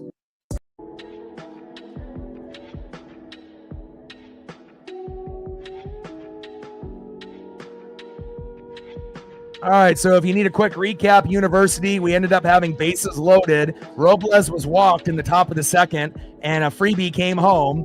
Polo scored 1-0 Mariners. Then in the top of the second, J.P. Crawford with bases loaded hit a grand salami, 5-0 Mariners. Then Randy Arozarena got a single. Cal Raleigh was the next batter up after that. 2-run blast to right, 7-0 Mariners. And then Zach Cole got a solo dinger on Logan Gilbert moments ago. and now it's 7-1. So we are rocking and rolling, and they already pulled their pitcher, within the first, second inning. So again, we didn't get a chance to see too much of Jason Alexander. And again, we've already won the first 2 games. We've won the series. We're going for the sweep. And then we have the day off tomorrow, and then 3 games in a row at home versus the Rockies, and then 3 games in a row against the Dodgers. We will be doing Lions and Ravens on Monday Night Football for the live stream here tomorrow since the Mariners are off. And definitely excited about, the potential chance of sweeping and, potentially maybe even doing that to the Rockies or Dodgers if we're lucky. 1-0 pitch, takes a strike looking right down the middle. 1 ball and 1 strike to J.P. Crawford. No problem, University. Appreciate you and all of your support as of late. Well, Gino has already started to heat up. I mean, he went 0 for 32, and I predicted a few home runs, and he got back going, and then, had a kind of an off game, and he's been kind of on again. So, again, that moment of being ice cold, that's how Gino is. He's going to strike out a lot, but once he gets hot, he's going to be red hot. And after going 0 for 32, he went 4 for 4. So, again, and I don't expect him to be going 4 for 4 or 5 for 5, but once he ends up kind of getting into a rhythm, getting like a hit or 2, should be kind of what we expect once he hits that mode, but again, we just don't know when he'll go cold again, and we just have to hope that he can extend that kind of warm streak. I don't want to say hot streak because, it doesn't usually last too long, but we'll see. 2-2 pitch, and JP grounds out to the shortstop, throw to first, and that is 1 away.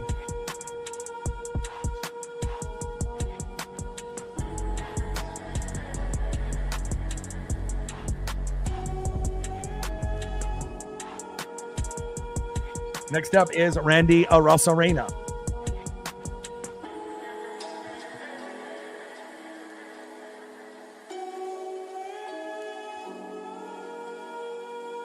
First pitch takes a strike looking. 0-1 count.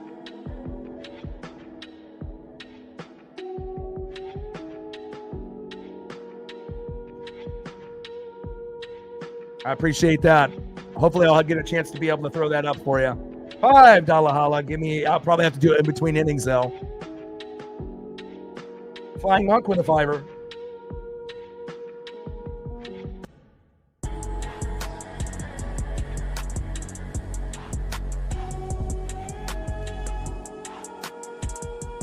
Oh, 1 pitch takes a strike looking high and away. No balls and 2 strikes to Randy Arozarena.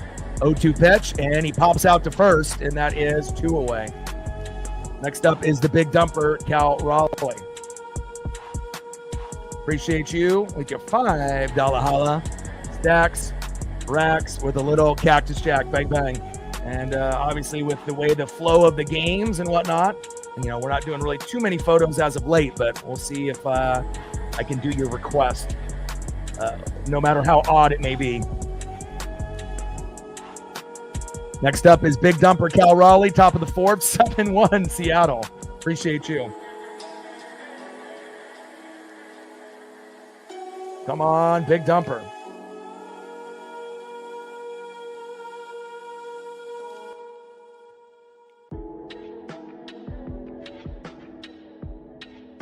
First pitch takes a strike looking right down the middle, 0-1 count.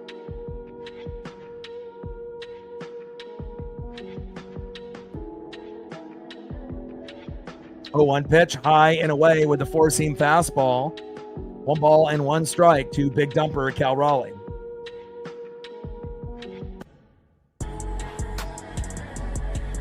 One pitch, low and away with the sweeper. 2 balls and 1 strike to big dumper Cal Raleigh.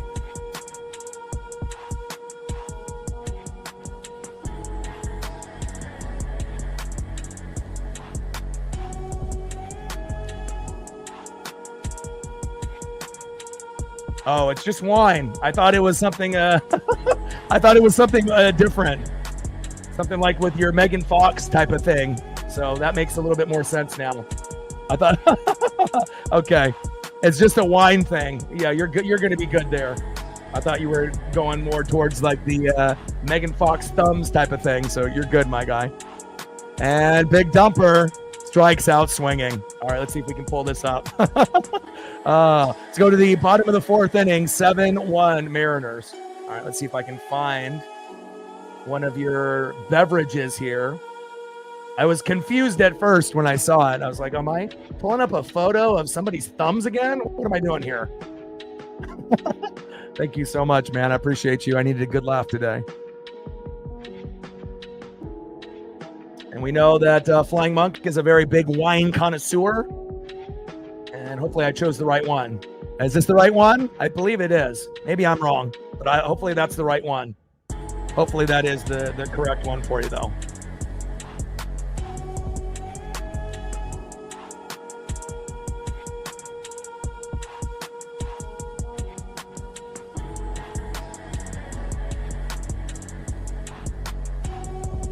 Flying Monk with another tenner. Appreciate you, my guy. I needed a good laugh. Appreciate you. And if you want to have a recommendation for wine, Flying Monk is your guy. Stacks, racks with a little Cactus Jack. Bang, bang. Thank you so much for your generosity. And I appreciate you helping out and supporting the channel for me and the Paisley Pub. Thank you so much. Appreciate you.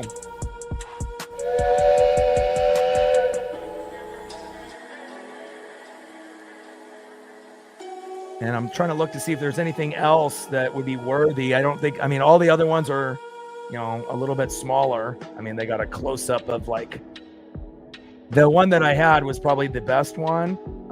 Let's see. And then everything else is kind of like a zoom in of just like the hand itself and whatnot. But I like this one because it actually has the wine there in the background. So, but I appreciate you very, very much. Little sinister hand, Columbia Valley. Trident's up. Let's go M's. Let's go to the bottom of the fourth inning and see who's up next here for the Astros. Next up for the Astros, 0 for 1 in the 5-hole first baseman Christian Walker. Batting second, 0 for 1 catcher Yanier Diaz. And batting third, center fielder in the 7-hole Jake Myers.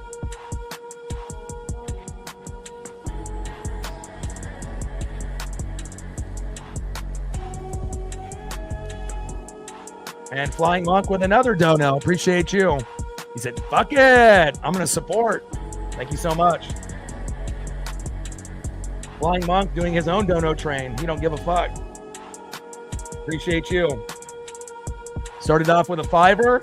We got a laugh. And then we went to a 10-er. And then we went to a 20. Appreciate you.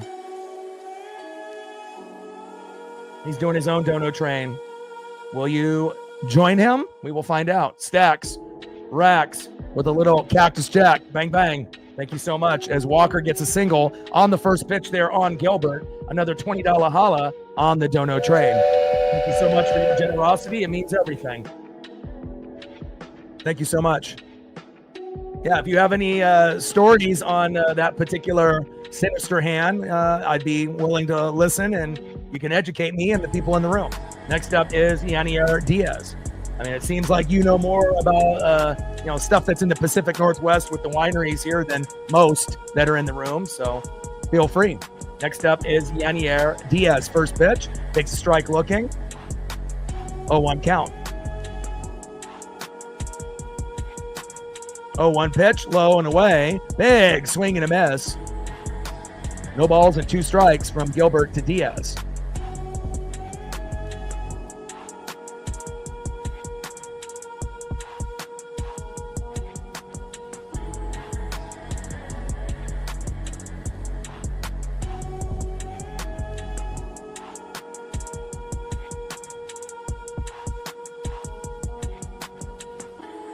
(0-2 pitch, low and away. 1 ball and 2 strikes from Gilbert to Diaz. Bottom of the fourth inning, 7-1 Mariners.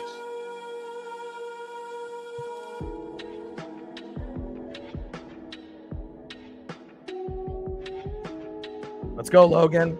Wheel and deal, baby.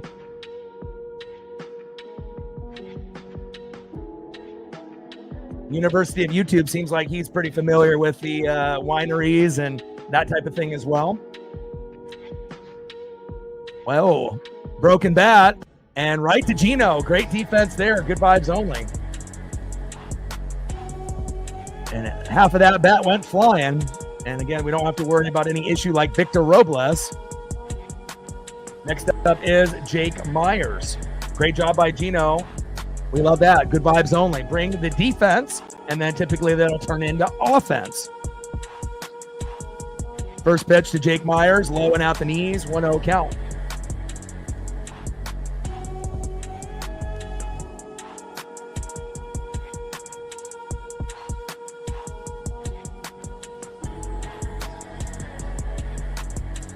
One 0 pitch, takes a strike looking right down the middle. 1 ball and 1 strike from Gilbert to Myers. Bottom of the 4th inning, 7-1 Mariners in firm control. And hopefully Logan can keep wheeling and dealing, get a few more punch outs. And, I still want to see us get to 10. I mean, it was amazing to, get off to that fast start, but I don't want us just to coast the rest of the way, because you have to feel that there's going to be a little bit of a comeback, by the Astros. How many runs? We don't know, but, I would love for us to get to 10 if we can.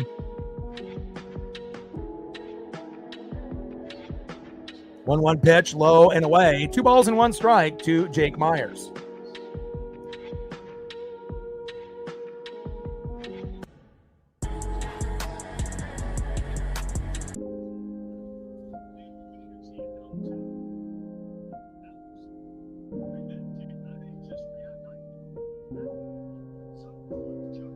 Luckily, this will be probably, I can't say that, but obviously moving forward, that's hit deep.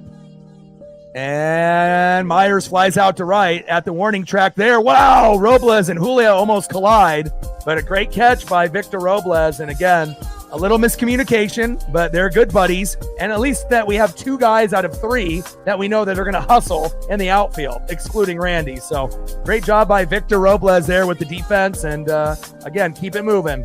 We got to have good communication out there. Julio was going for it, and Victor ended up getting it. Great to have Victor back. Absolutely love him. Next up is right fielder Zach Cole, who had a solo dinger, who ended up putting them on the board in the bottom of the 3rd inning when we were up 7-0. Let's not let him get another home run. Let's keep him at just 1.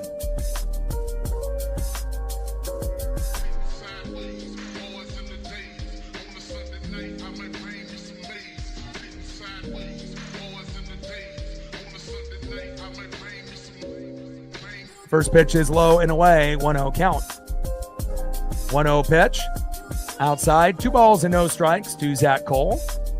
2-0 pitch in play and popped up and out. That is out number 3. Mariners defense has been very, very good here. End of the 4th inning, 7-1 Seattle. Let's see if we can end up adding on to our lead here in the top of the 5th. Really?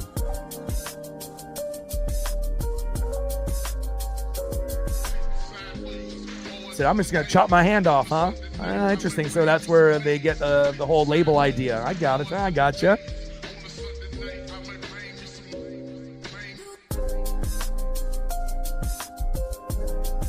All right, next up for the Seattle Mariners in the top of the 5th inning, 1 for 2, Julio Rodriguez. Batting second, 1 for 2, Josh Naylor. And batting third, 1 for 2 with a run, Jorge Polanco.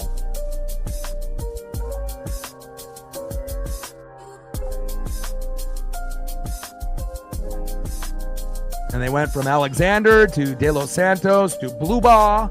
And again, we'll see if they continue to use that individual or if they make another change. And Logan Gilbert is still sitting there, 4 innings pitched, 3 hits, 1 earned run, 1 walk, 3 Ks, 59 pitches, 41 strikes. And when Alexander left in the 1st inning, he was at 37 pitches. No wonder they let, when you give up 7 runs in the 1st inning and, you give up 7 runs and you're at 37 pitches, yeah, your day might be done. So great info, Flying Monk. Educate us.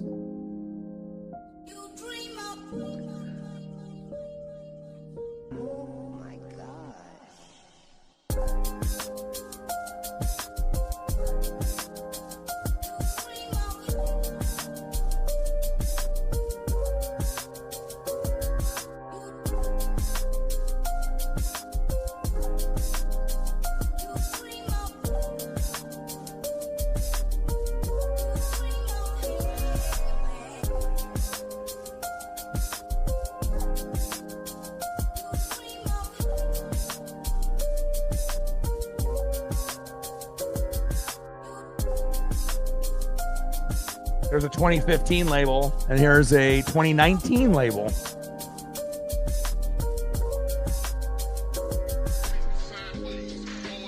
Appreciate you. Thank you for your support and the commitment to the channel.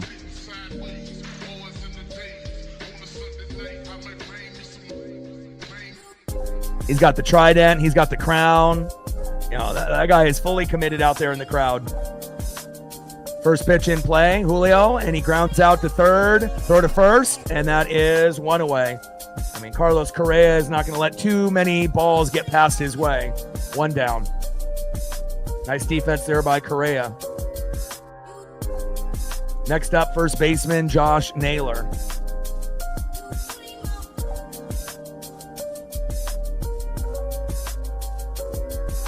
Baseball on Sunday night was so much better when they had, what was it, like Chris Berman and Joe Morgan. I think that was the last time that ESPN was actually like worth a damn, at least on the baseball side. You know, everything has gone downhill for that particular network. 0-1 pitch, fouled off, low and away. No balls and 2 strikes from blue ball to Naylor. Or even when they had Chris Berman and Tom Jackson do like NFL, sometimes people don't really appreciate what they have until it's gone. And then you realize how many garbage entertainers or former athletes that are on TV that, don't know what they're doing. Appreciate you. Thank you so much. Kiki, the Dragon in the building, $2 Stacks Rex with a little Cactus Jack. Mariners fan in San Antonio. I love it. Appreciate you. Thank you so much for your generosity to the Dono Train. Kiki's Dragon in the building. Appreciate you so much. 0-2 pitch, fouled off, high and away to Josh Naylor, a.k.a. Nails, a.k.a. Big Grumper. 0-2 pitch in play and lined out into left, and that is 2 away. Yeah, you're not the only one. Me too. Flying Monk with a $10 holla. Thank you so much. I mean, if people are going to not do as much casino or sports betting and they can invest in someone's dream, it really does mean everything. Stacks, Racks with a little Cactus Jack. Bang, bang. Thank you so much for your generosity to the channel. And again, for every dono, it's not just a donation, to a streamer. You're donating to someone's dream. So thank you so much. Appreciate you.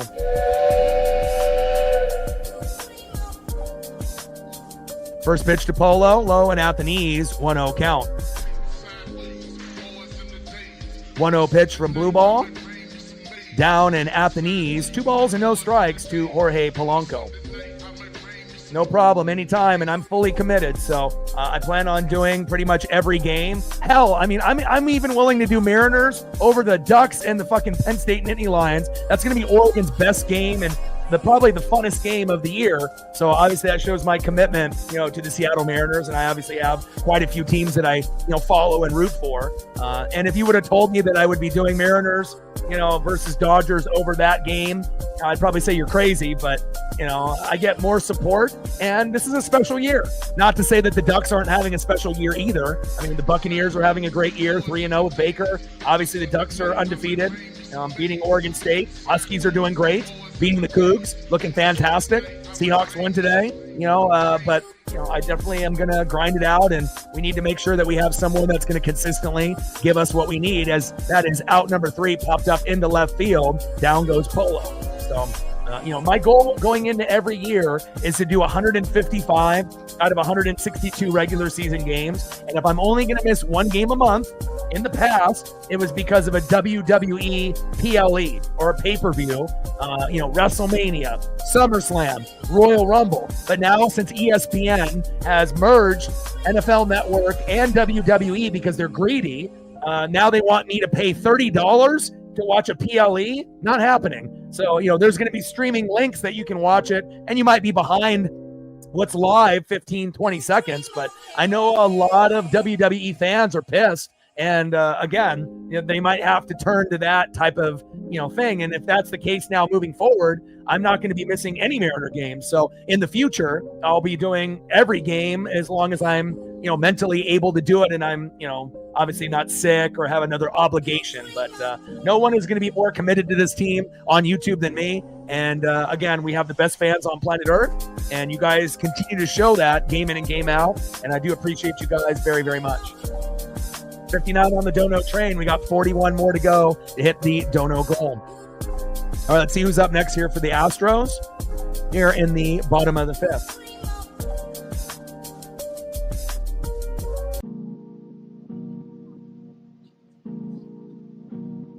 Next up for the Stros, 0 for 1 with a K, shortstop in the 9 hole, Mauricio Dubon. Batting second, 1 for 1 with a double and a walk, second baseman, Jose Altuve. And, if you had to choose 3 players that are a thorn in our side, it's always Altuve, Mike Trout, and Salvador Perez. But as these 3 guys are getting older, at some point, those 3 guys will be retired, and there'll be 3 new guys that we'll have to add to that list. But at the moment, these are the guys that typically do the most damage, game in and game out against us. And batting third baseman, Carlos Correa. Great baseball IQ. Don't be surprised if he's on MLB Network after he's done playing. Very intelligent guy, and hopefully he doesn't do too much damage against us here. 3 more likes to 170. Let's try to get to 200 likes and 100 on the Dono train if possible. We needed 44 subs to hit 22,100. Now we only need 28, so we've gained quite a bit.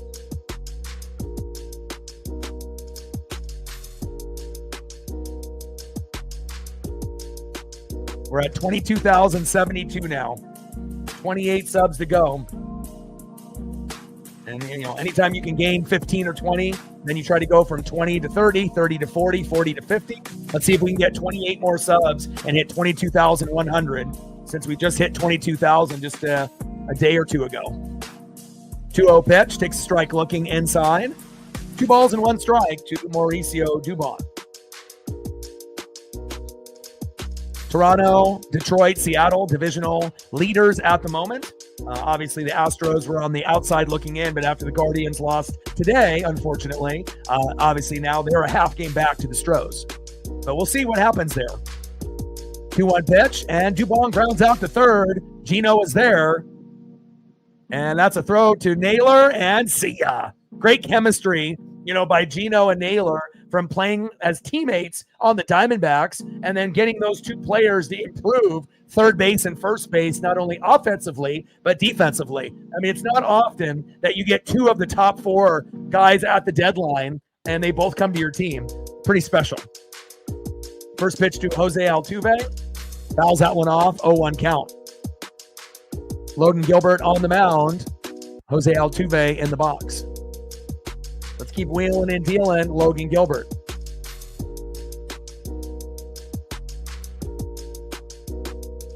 Oh, 1 pitch, high and away with a curveball, off speed by Logan Gilbert, 82 miles an hour. 1 ball and 1 strike to Jose Altuve.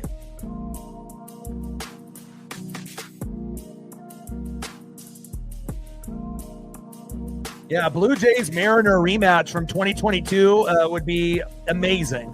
And obviously, a lot of people thought after not making the playoffs for 20 plus years that we would lose right away. I don't know if anyone penciled in that we would actually win a series, but that shows you how talented we were with Julio, Cal, and Kirby. Oh, as Altuve gets plunked there by Logan Gilbert, and that was not on purpose. And we have plunked quite a few of their players, but even though the rivalry is heated and we don't like them and they don't like us, we hate them, they hate us, but we're never going to be a dirty team. That's just not in our DNA. And I know some people might not want to say it, but I hope that he's okay. Obviously, he looks like he's fine. And even though, he's got kind of a troubled history, so to speak, right? With baseball and what happened when they were on their championship run. Even with that being said, and I don't like him, he might be public enemy number 1, but I still don't want anybody to get hurt, period. It's not good karma, so. And Altuve should go to first, and you see, Gilbert put out his hand like, that was not intentional, and, we're not a dirty team. We do have pitchers that are a little wild, like Vargas, that likes to throw high and inside, thinking he's Roger Clemens, but instead of actually going into the catcher's glove, sometimes it hits guys, so.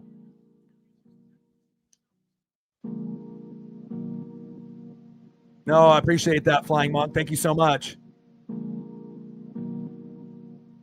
And, like I said, if, you're going to sacrifice some of your casino, funds and your gambling funds, for me, it means everything, because obviously you work really hard, I would assume, for your dollars and whatnot. And again, regardless on if it's investments or, your 9 to 5 or 8 to 5 kind of job. And it really does mean a lot, when an individual will do this. And we have quite a few that go out of their way. So thank you so much. Flying Monk with a $50 dono on top of all the other $5, $10, and $20 donos. He's doing a dono train by himself. Will you join him? Stacks. Racks. With a little Cactus Jack. Bang, bang. Thank you so much for your love and your generosity. Me and Paisley appreciate you. And Correa pops up into left field. Randy is there. Luckily, he doesn't have to run, and that is 2 away. Next up is Isak Paredes. Thank you so much for your generosity to the dono train. Flying Monk with another $50 dono. Appreciate you. Thank you so much.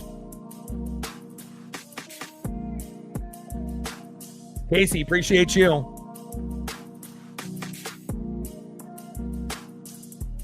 Bottom of the 5th, 7-1 Mariners first pitch. After throwing to first there to keep Altuve honest.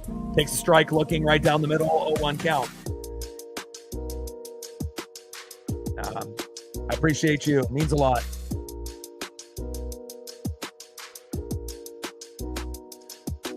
Appreciate that, Larry. Appreciate that, Marine Bean. 0-1 pitch, big. Swing and a miss. Low and away.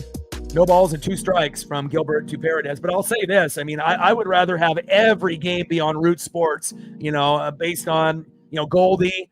Even if he's got Angie with him, that's better than ESPN, and she's gotten better, with the chemistry with Goldie as the season has gone on. Riz is amazing on the radio. Riz might actually be one of the best on radio on planet Earth. Like, we have to be very blessed that we actually have a great commentary unit for radio and TV, and I know some people didn't really like Sims, and now he's back in, his hometown in New York. So, obviously I get it. Some voices are going to be better than others, but gosh, man, watching some games that are on these other networks, it's kind of hard, especially when they're incredibly biased against us, And I always try to tune in on ESPN and MLB, when they, talk about teams, and, they definitely don't give us credit. It's normally talking about Judge or Ohtani, just like on their social media pages. They should be making more of a big deal of Cal's record.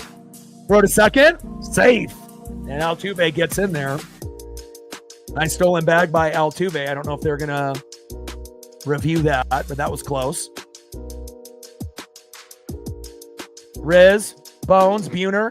Buhner with the broadcast has actually been pretty insightful. And I think a lot of us have loved Jay Buhner, ever since we ended up ripping them off in the trade from New York. That was one of the dumbest trades. But again, we've also had some dumb ones too, like letting Adam Jones go to the Orioles and having him turn into an all-star. We've had a couple bugaboos ourselves, but that was one trade that we did win, getting Jay Buhner. Facts. Getting Randy Johnson as well. There's a couple. 1-2 pitch, low and away. 2 balls and 2 strikes from Gilbert to Paredes. Bottom of the 5th, 7-1 Seattle. 2-2 pitch, fouled off, low and away. Count still remains 2 balls and 2 strikes with a runner at second, Altuve, after getting beaned, but not on purpose because we're not a dirty team. And even if we hate them and they hate us, we're not, we have a better chance of getting in a fight with like the Angels, rather than we do necessarily with the Astros or the Rangers. We've had history with that team for quite some time, but, even the Angels rivalry has maybe gone down a little bit, since Ohtani is no longer there and Trout is getting up there in age. And shout out to Trout for hitting a home run 400. I saw that one of his big Latino fans caught the ball, traded it for a couple autographed bats, and then ended up having a request of playing catch with him. And Trout actually did it, which is cool. And Paredes crushes that one, foul. I mean, again, especially if Trout is your guy, and you end up getting a monumental home run, like home run number 400, and you give the ball back. And, obviously he was probably happy with the autographed bats and balls that he got. But, sometimes, being able to play catch with like one of your heroes, it's not something that a lot of these players would agree to. And thankfully, Trout is one of those real ones. And granted him that wish. I saw it on social media last night. Very cool of him. Pitch fouled off again. Low and at the knees. 3 consecutive foul balls. Splitter, curve, and splitter by Logan Gilbert. So he is trying to get into his bag to try to get this strikeout here. And hopefully he can get it. And that's in play. Fouled out at third. And that is out number 3. There we go. I was hoping for the punch out, but, it is what it is. But great effort there. Look at the hustle. And a great job by Gino. Again, and his metrics and his numbers have said that he is not as good of a defender at third as he was when he was on the Mariners the first time around. But with that being said, yeah, he'll occasionally miss a play, but again, he's better of a defender than Randy. And Polo's not very good of a defender either, but a nice hustle there by Gino. And again, when you make good plays on defense, what happens on offense? Something pretty good. So maybe we'll end up seeing a single, double, triple, or home run from Gino, especially if he's up next. And let's find out. Leading off into the top of the 6th inning. What do you know? After making a big play, they're in foul territory. Leading off, Eugenio Suarez. Could we end up getting an unexpected home run right here? Or maybe expected home run? I sure as hell hope so. 1 for 1 with a run and a base on ball. When you play good defense, it turns into good offense. Especially if you're one of the first 3 batters in the lineup right after making that big play. For whatever reason, it gets your adrenaline going and you have a better chance of hitting a home run. And we've seen it with JP and Gino, and we have predicted that on the channel. Batting second, 0 for 2 with a run. DHing Dominic Canzone. And batting third, 0 for 1 with a run, RBI, and a base on ball, right fielder Victor Robles, with one of the best finishes to a game in Seattle Mariner history last night. I had a hard time sleeping. I watched that replay, and I was on Mariner social media, typing in and whatnot, and they recognize me as, like on Facebook as like for the Seattle Mariners, like top fan. And, obviously social media groups, I feel they know, certain individuals, whether they know what individuals are doing on social media, like YouTube, like myself or not. But man, Victor Robles, something special last night.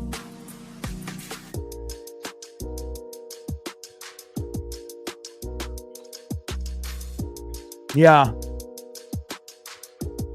I love me some Niehaus. And obviously Calabro ended up doing Sonics and Blazers, and now is doing Blazers with Lamar Hurd. Calabro's got an amazing, voice, a certain type of tonality. And obviously Dave gave you that, Harry Carey, Vin Scully, Dave Niehaus, grandpa kind of vibe, storyteller, but passion. And again, sometimes when you end up getting the grandpa voices, a lot of times that's what we kind of, recognize as greatness as far as old school baseball and even new school baseball. Takes a strike looking, 0-1 count to Eugenio Suarez. 0-1 pitch, big swing and a miss. High and away. Come on, Gino. No balls and 2 strikes to Eugenio Suarez. Come on, baby. I'm not sure if that defensive play was good enough for him to do something special, but hopefully he can get at least a single here. 0-2 pitch. Sweeper off the plate. About 5 feet, low and away. 1 ball and 2 strikes to Eugenio Suarez. Come on, Gino. Give us a solo dinger to get it to 8-1. You guys are on it.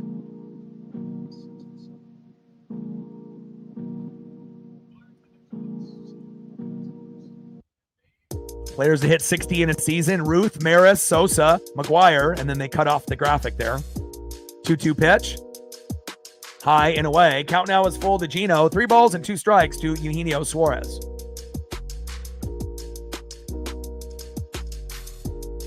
And again, everyone that wants to, compare apples to oranges, with Judge, it's not like, Cal Raleigh is a center fielder, or type of player as Gino fouls out and flies out to right, 1 away. He's not a center fielder like Griffey. He's not Aaron Judge or Trout, that played center field, got a little older and injured, and then moved to right field and then DH. He's a catcher. What is so hard for people to understand that catcher is a really hard position to play, and it's not a home run position, and for someone to be able to match numbers with an outfielder who are known as being power hitters, let it sink in. But I guess for some people, they're not too bright to be able to put 1 and 1 together. But, it is what it is. I mean, imagine if Jorge Posada would have hit 60 home runs for the Yankees. We would never hear the end of it. They'd be talking about it today, and they would still not let go of it, right? I mean, they had Jeter, who was amazing and whatnot. Bernie Williams. They had plenty of amazing players. Mariano Rivera. Just saying. 0-1 pitch, high and away. 1 ball and 1 strike to Dominic Canzone. I just want him to be able to get the proper pub and exposure and love for a position that's the hardest to play, And they're like, oh, he's got such a better batting average in OPS. Yeah, because he's fucking 6'8", and he plays center field, right field, and DH. He's not fucking squatting on his goddamn knees, being a switch hitter, throwing guys out, playing good defense, and calling games, and having to be a fucking leader. There's a big difference on being a fucking catcher and a leader to the whole pitching staff, including the bullpen, than just being a guy that hits or DHs. And he's great at what he does. Don't get me wrong. Aaron Judge is amazing, just like Shohei Ohtani, but Ohtani pitches on top of hitting, so it's like comparing Ohtani, Judge, and Cal. You can't. They're all different. I mean, if you are going to compare, obviously Ohtani and Judge is a more fair comparison than comparing to Cal. Cal is in a category of all his own, but apparently they think that they're all the same. Cal's not a center fielder, last time I checked, as Canzone grounds out to first, and that is 2 away. I mean, Ohtani and Judge could only dream of fucking squatting for fucking 9 innings and still being able to hit fucking home runs on that level. They wouldn't be able to do it,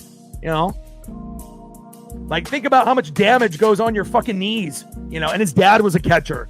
His brother is a catcher. It's a family of catchers. They won the home run derby as a family. We're literally watching greatness right in front of us. And again, there's been a lot of guys, in the past, and there's out number 3 right there, but you've had, guys like Yogi Berra, right? Johnny Bench, right? Carlton Fisk, Gary Carter, Mike Piazza, Buster Posey, Pudge Rodriguez, and Cal's doing something that Salvador Perez, he's doing something that these guys would only dream of doing, And he's a switch hitter, and he can hit home runs from the left and the right, and the leadership, coaching guys up when they get frustrated. You don't see, Judge or Ohtani doing that. There's different aspects of his game that don't get fucking recognized. Diehards like us and people in the room, we get it. He's on our team. We watch him. We're on social media. We see, how he interacts, with the coaches and the other teammates. What we're literally watching Cal Raleigh do is something that, we may never see again, and if we do, it may be years from now. So, Ohtani and Ruth, that's a comparison because Ruth pitched, right, and then hit. So obviously that's a comparison. Judge is kind of in a category all his own, and obviously he could play in any era, the 20s with Ruth, 30s, 40s, 50s, whether it be with Roger Maris or Joe DiMaggio. When it's all said and done, Judge is going to go down as one of the greatest of all time. There's no doubt about that. Same thing with Ohtani, but again, if Cal can keep up with the consistency, I mean, who knows? Maybe one day we'll be saying Cal is the best catcher of all time. We're not there yet, but based on, the early part of his career, it's definitely something special that needs to be talked about a little bit more. It's they're not even really recognizing his, home run streak and breaking records. It's not that important. Some obscure random home run from Ohtani or Judge that doesn't really matter is bigger on social media than when he breaks records that no other catcher has ever done on planet Earth. And I get it. Judge and Ohtani are always going to be more popular, and they're obviously on New York and LA, bigger markets. I get it, but hopefully, one day Cal will get the love that he deserves, right? That's all we're asking for, just to be fair, to get recognized for being great. Not anyone else is going to do what he's doing right now. I mean, you got guys like JT Realmuto, right? You got Salvador Perez, who's getting older. Will Smith just got fucking hurt for the Dodgers. He might end up missing the rest of the season. So it's like you got names, but they're not doing what Cal is doing. Just saying. Let's go to the bottom of the 6th inning, and let's see who's up next for the Houston Astros. As Robles ended up getting out number 3. Next up is 0 for 2, Jesus Sanchez. Batting second, first baseman Christian Walker. And batting third, catcher Yanier Diaz.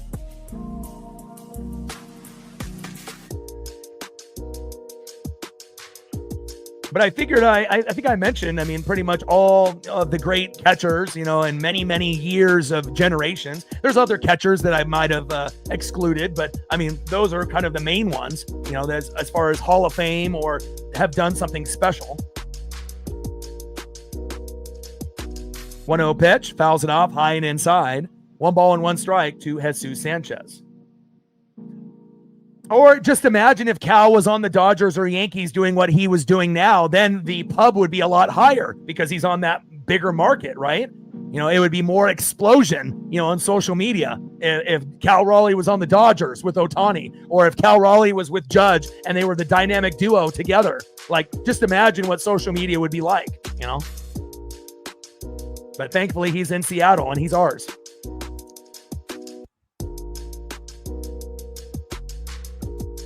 One pitch, takes a strike swinging low and away. 1 ball and 2 strikes to Jesus Sanchez. Keep going, Logan.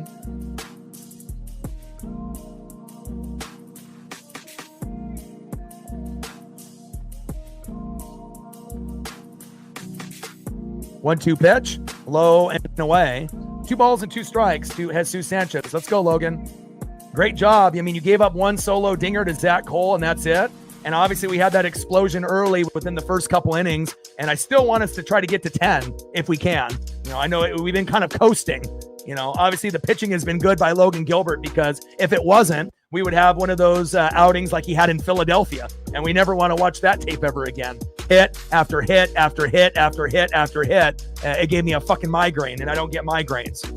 As Sanchez lines out to left, and that is 1 away. Randy keeping busy out there in left field. Next up is first baseman Christian Walker.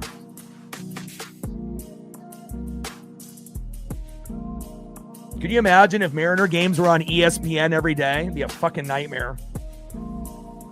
Thankfully, it's just like a one-time thing. But obviously, when we go to the playoffs, it'll be interesting to see how they, you know, end up doing, you know, what they do. You know, obviously, I assume ESPN will get some rights. MLB.com, you know, MLB, you know, the MLB channel will get some. I obviously assume like TBS, you know, we'll have to kind of look ahead to see what networks are going to get some of the games and whatnot. But, you know, it would be nice if we could even get Root Sports for the playoff games. But, you know, obviously those are going to go to the bigger networks. So, yeah, it would be absolutely terrible.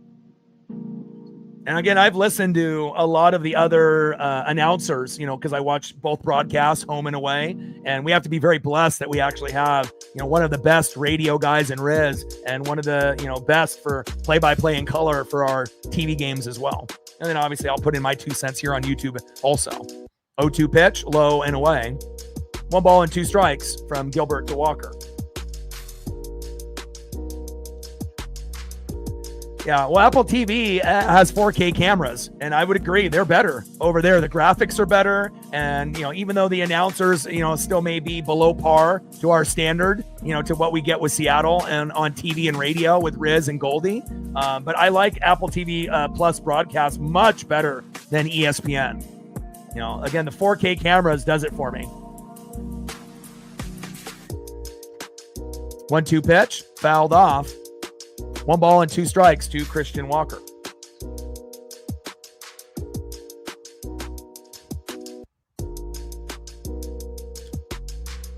One-two pitch, big swing and a miss, and we've been waiting for a punch out by Logan Gilbert, and we finally get one there.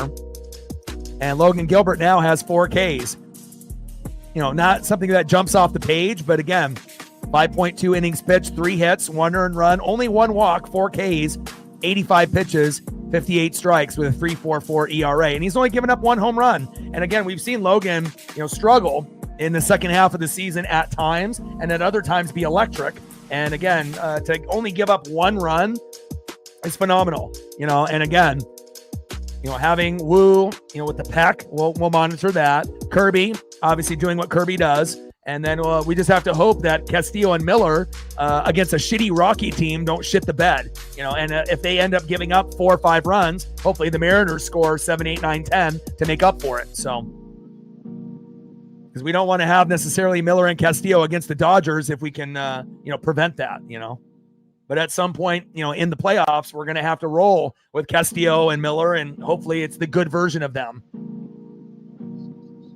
0-1 pitch, big swing and a miss, low and at the knees. No balls and 2 strikes to Yanier Diaz.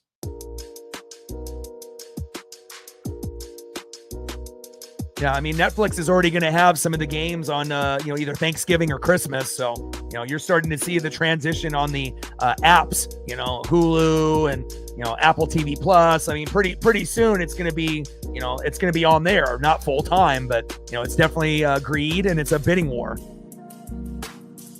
Like, what happened to the days when things were on like CBS and Fox and ABC, and, those days are over. Pitches low and away, goes into the dirt.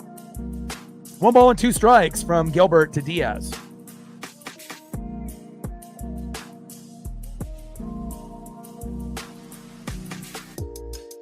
One-two pitch, fouled off, low and at the knees. 1 ball and 2 strikes to Yanier Diaz. Bottom of the 6th, 7-1 Mariners.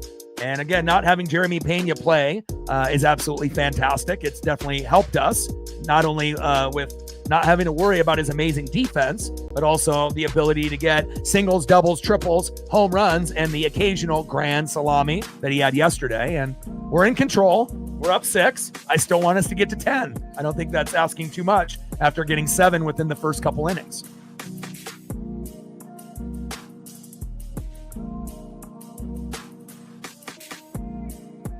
They scratched him late just for a minor injury.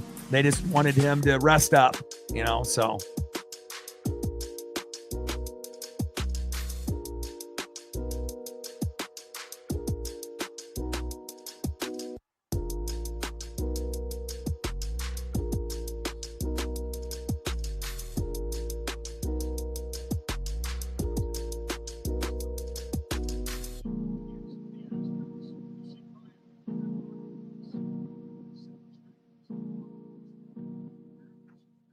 One-two pitch, fouled off, low and at the knees. 1 ball and 2 strikes to Yanier Diaz.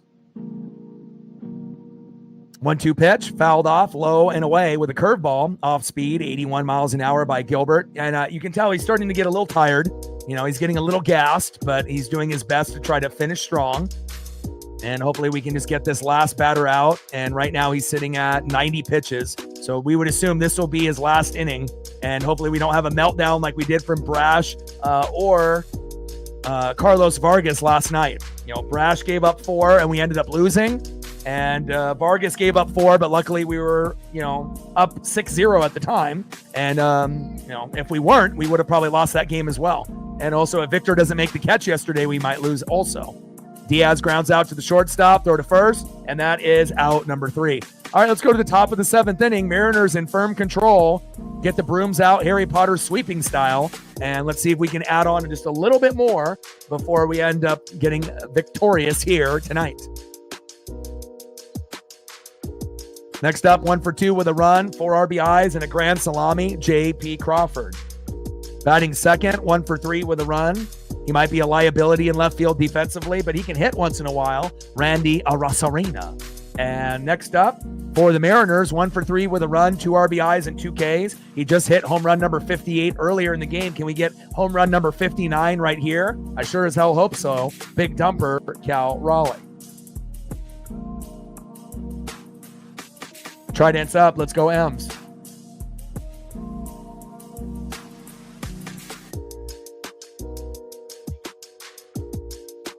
And we gained 6 more subs since the last time that we checked. And we've gained about 20 to 30 subs in this stream. So We now only need 22 to go to hit 22,100. We're at 22,078. Let's go.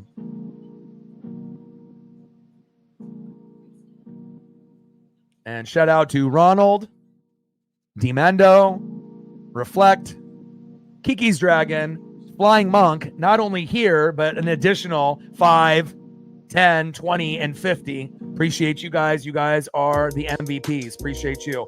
As well as Captain All Day, TJ, and all of the rest in the building trying to help us, get additional likes and subs on the channel to hit our goals. I'll be able to handle the sub count and where we're going from there. But for the likes and the donos, it's always greatly appreciated when we can get support as a group and as a team. So thank you so much for your guys' support on that end as well. It has to be a team effort for us to be able to hit our goals.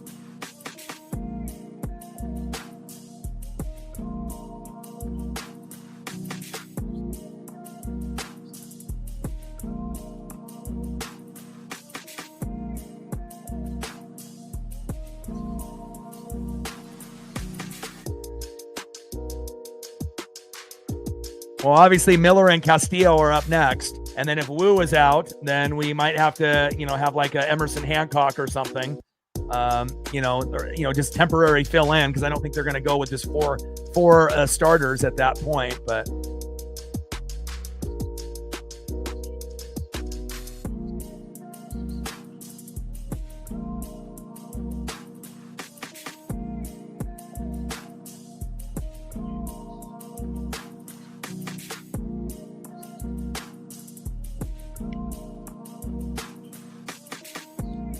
yeah, I mean, if you're going based off the regular, the starting lineup, like Flying Monk said, you assume it would be Castillo and then Bryce Miller. And then normally after that, it would be Wu. But if he has the peck and we want to have him rest, then you have to figure out if you're going to have someone else fill in or if it goes to the next person in the rotation, which would be Kirby.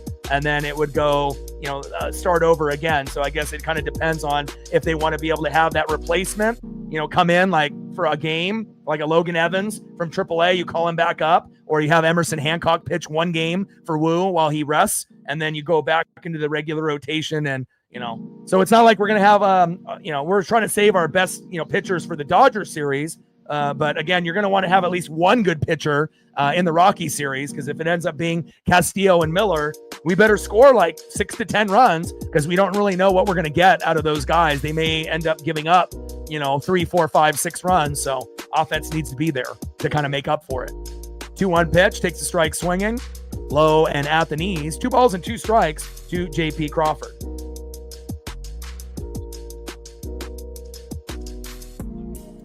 Appreciate that, Shauna. Great to see you, Victoria. Great game yesterday with Victor Robles. And, it feels good, that this team is getting hot at the right time.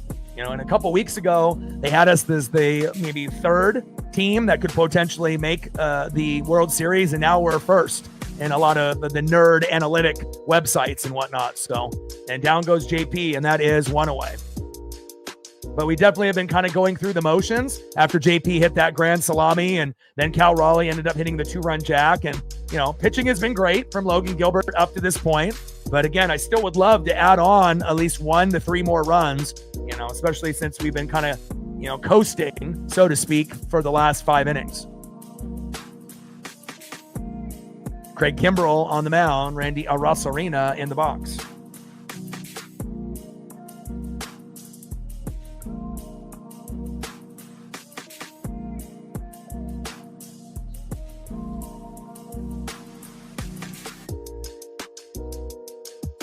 First pitch, takes a strike looking low and away. 0-1 count.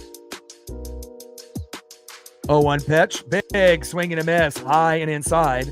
No balls and 2 strikes to Randy Arosarena. 0-2 pitch, high and inside towards his head and elbow. 4-seam fastball, 95 miles an hour. 1 ball and 2 strikes from Craig Kimbrell to Randy Arosarena. Top of the 7th, 7-1 Seattle.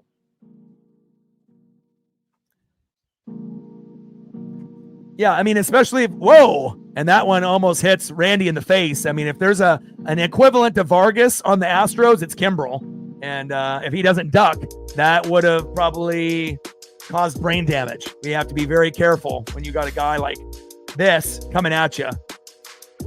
Good reflexes there by Randy to get the fuck out of the way. Marcos in the building. What's good?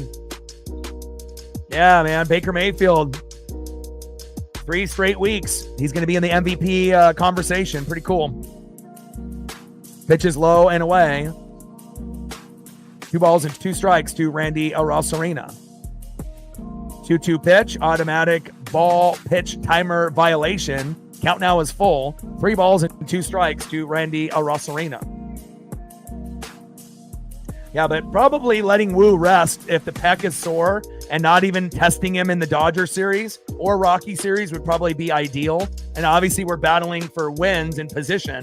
But again, you don't want to have him go out there and then re-aggravate it. And then all of a sudden we need him in the playoffs and he's not available. So, maybe just letting him rest. And especially if we can find a way to still get the bye and have the second best record with the Blue Jays, and then we don't have to play right away, that would help Wu even more get a little additional rest, which would probably be great for us on a deep run. So, and down goes Randy, and that is 2 away. Next up is the big dumper, Cal Raleigh. Let's see if he can hit home run number 59 here. First pitch to big dumper. Big swing and a miss, low and at the knees. 0-1 count. Good to see you, Marcos. Hope that you're having a good day.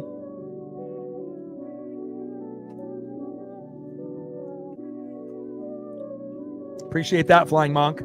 Hopefully we get at least 1. I mean, normally when we hit a couple home runs, it typically turns into that 3rd and 4th home run, but we got 3 innings to go, and hopefully we'll get 1 or 2 more. Not just for the dono's sake, but just like in general. The dono thing on top is just a cherry on top because you're so generous, and you obviously are a big supporter to the channel, which is very much appreciated. Pitch is high and away. 1 ball and 1 strike to big dumper. 1-1 pitch. Big swing and a miss. Low and away. 1 ball and 2 strikes from Craig Kimbrel to Cal Raleigh. Kimbrel, 1-2 pitch, high and away to the big dumper Cal Raleigh. 2 balls and 2 strikes with nobody on and 2 outs. 7-1 Mariner lead. Last time we were this good, Sergio, was 2001. When we had Ichiro in his rookie year. They won 116 games, but lost in the first round to the Yankees. And this team, as far as roster, is a better roster, top to bottom, including pitching staff and bullpen than that team. And even though we're not going to get anywhere near 116 wins, let alone 100, we, could definitely, win the division over the Astros, AL West, ALDS, ALCS is possible. And World Series talk is not a joke. It actually could happen. And not only making it, we could win it. Again, if you would have said that years ago, people would have laughed, but this team is legit this year. We have as good of a chance as anyone. The Blue Jays, the Tigers, Yankees, Red Sox, Astros, and it kind of feels like the Yankees and the Red Sox and the Astros, they're kind of sliding a little bit, as well as the Tigers, and it kind of feels now it's the Blue Jays and Mariners have the best chance, and the Tigers were in that conversation before they went on a slide the last 2 weeks. But even with the Tigers going on a slide, I think that if the Tigers played the Astros, the Yankees, or the Red Sox, they could still win. It's that they would just probably have a hard time with the Blue Jays and the Mariners. But, anybody can beat anyone. And then you got the Phillies, the Brewers, the Cubs, the Dodgers, and the Padres. And it looks like the Reds are going to take the Mets' last spot, potentially. Pitch fouled off by big dumper. Count still is full. 3 balls and 2 strikes to big dumper Cal Raleigh. 3-2 pitch. High and away, and that is fouled off again. 4-seam fastball 3 times in a row by Kimbrel, and the count is still full. 3 balls and 2 strikes. He's got 10 multi-homer games. I know he can get 11. And Cal pops up, and that's out of play.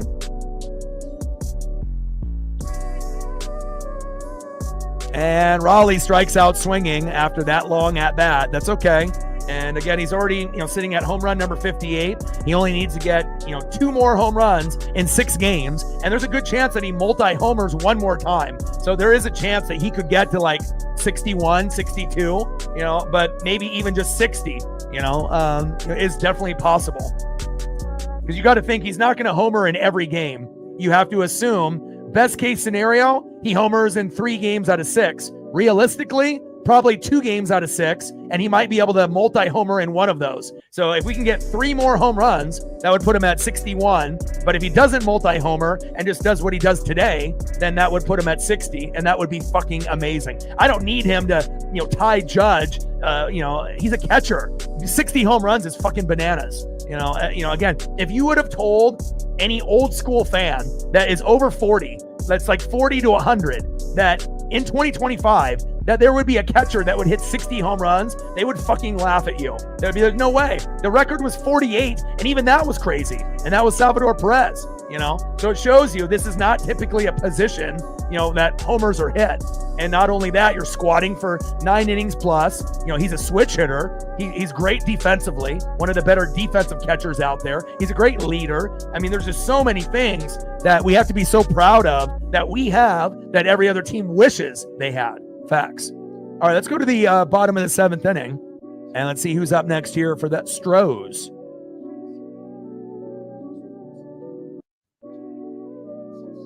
Next up for the Astros, 0 for 2 center fielder Jake Myers. Batting second, 1 for 2 with a run, RBI right fielder Zach Cole, who has their home run for their only run on the board for the Houston Astros, H-Town. And batting third, 0 for 2 with a K, shortstop Mauricio Dubon.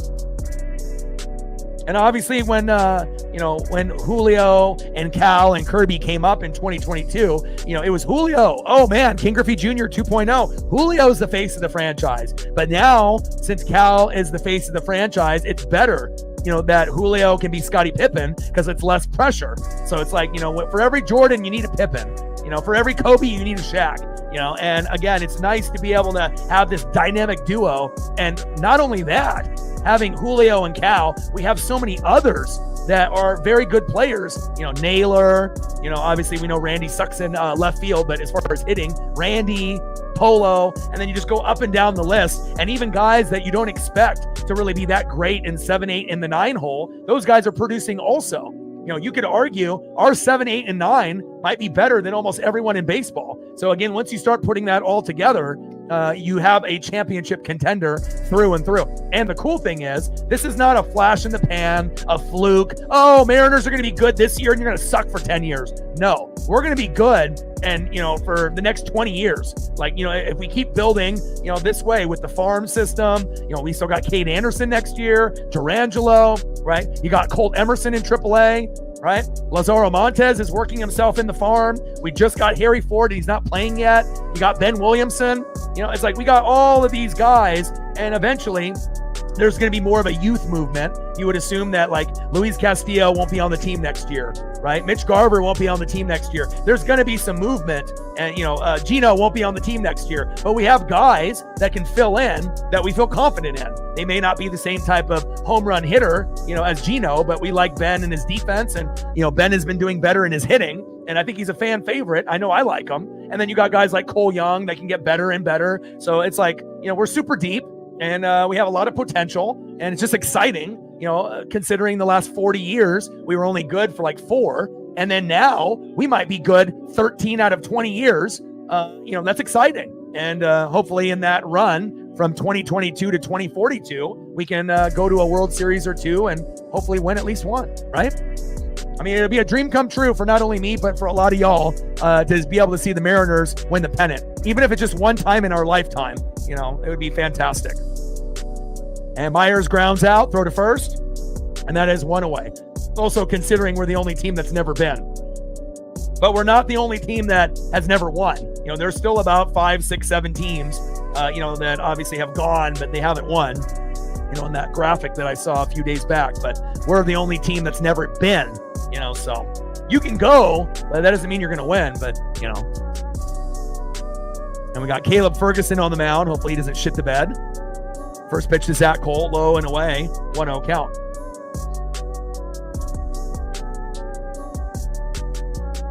1-0 pitch, takes a strike swinging right down the middle. 1 ball and 1 strike to Zach Cole.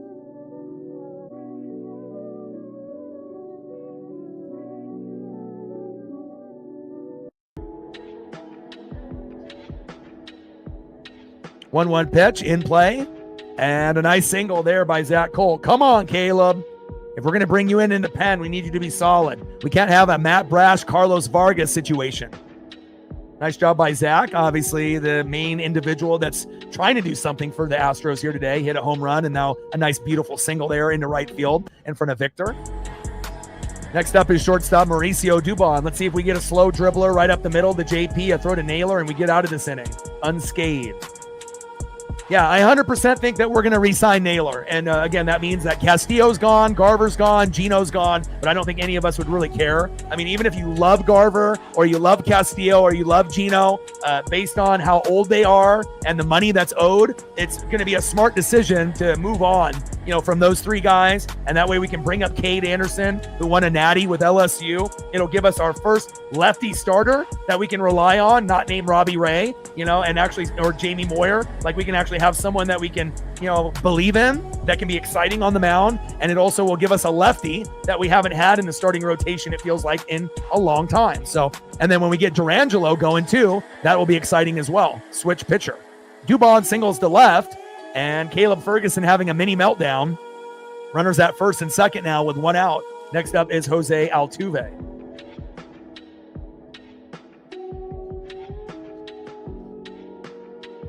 No, but the thing is we're not going to have enough money to keep Gino and Naylor. So if you had to keep one or the other, who's the better investment based off age and skill set? It's no question it's Naylor. Gino is a streaky player. He either strikes out or he hits home runs. He goes 0 for 32, and then he'll go 4 for 4, but then he might cool off. And he's not as good of a defender as Naylor either. And he doesn't steal bags like Naylor also. So again, you have to look at all the things Naylor does. Elite first baseman. Defensively and offensively, steals bags, good vibes only, big grumper, nails. Again, Gino gives us vibes, right? But again, you have to look at his age, and that's part of it too. So if you had to choose one or the other, most Mariner fans that are in the know would agree, Naylor would be the one that would we would keep, obviously, and hopefully the Mariner organization isn't cheap or stupid. Again, we love Gino and everything that he does, but he's not worthy of taking over Naylor. And if they were to do that, that would be the biggest mistake in Seattle Mariner history, of letting a guy like Naylor go. Because when are we ever going to get a player as good as Naylor at first? He's a hell of a lot better than Ty France. We've had John Olerud, but this might be like the best first baseman that we might have ever had in this organization, or one of the best. So we want to keep him here in Seattle for his whole career.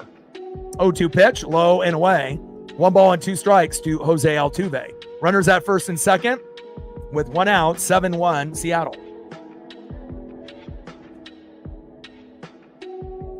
Yeah, Harry can take over for Mitch Garver. He'll be a solid backup catcher. And again, he'll be a better hitter than Garver as well. And a wild pitch. Jesus Christ. Now we got runners at second and third. Now we're getting a meltdown just like we had from Brash, who gave up 4 runs. And then Vargas, who ended up giving up a grand salami. Christ. Thank God we're up 7-1. It's about to turn into 7-2, 7-3, 7-4 if we're not careful. Shows you how important the bullpen is. It's very, very important. And again, we've already been using Bizardo and Munoz like in back-to-back-to-back games, so we can't use them.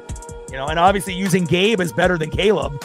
But instead of, wasting money on guys in the offseason that play first, second, third, shortstop, outfield, all the money should be going towards bullpen. That's it. Starting pitchers that we move to the bullpen, or bullpen guys from other teams that are good. There should be no dollars spent on first, second, third, shortstop, catcher, outfield, because we have guys in the farm that we can promote, from the Tacoma Rainiers or any of those levels, Modesto Nuts, and all the other teams that we got, right?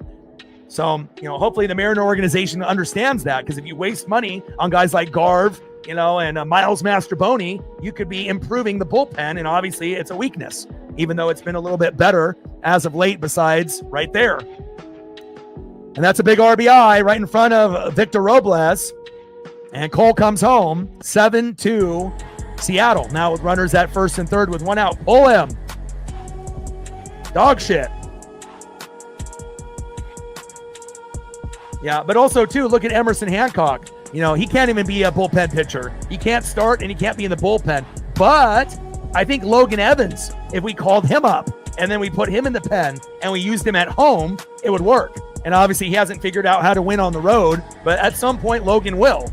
Evans, you know, so obviously Emerson Hancock, we don't really trust as a starter, and in the bullpen, he's even worse. But I think Logan Evans is a guy that's sitting in AAA right now. If that we called him up, I think he would be better than Caleb Ferguson. And the reason that we have Caleb is because we only have one other lefty in Gabe, you know, for like matchup situations, lefty on righties, righties on lefties, you know, but obviously getting Caleb Ferguson at the deadline, he hasn't really panned out, so to speak, like Naylor and Gino did, you know, since we got him from the Pittsburgh Pirates. But, you know, it is what it is. We'll see where it goes, but hopefully we can end up getting a few guys to step up. But thankfully, you know, we have Edward Bizzardo. You know, Spire is more times than not good. And I think the real concern is, can we get Matt Brash to be the player that he was in the first half of the season, not this weird player that I don't recognize in the second half of the season, you know? And Vargas is always going to be kind of untrustworthy. Sometimes he'll be able to get a clutch out, but I don't trust him. And I mean, at this point, I really only trust Bizzardo and Mooney. That's it. I don't trust the others, you know. It's kind of like, you know, I hope and pray it works out for the others, you know. And it's like, it's not like we have a lot of bad names. It's just about who's consistent, you know, and that's really where it comes down to. All right, now it's 7-2 with runners on the corners, and now what are we bringing in? Carlos Vargas. Oh, hell. He just gave up the fucking grand salami. Is this who we really want to be bringing in with only one out?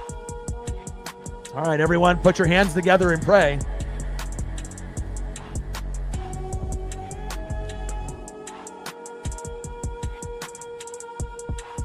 I mean, you don't even got to be religious. At this point, we have to just pray to the Mariner gods. All right, my guy, if I put a photo up of you, don't fuck this up. You already gave up the grand salami yesterday, and you're lucky we were up 6-0. Otherwise, you would have cost us the game like Brash did, giving up 4 runs.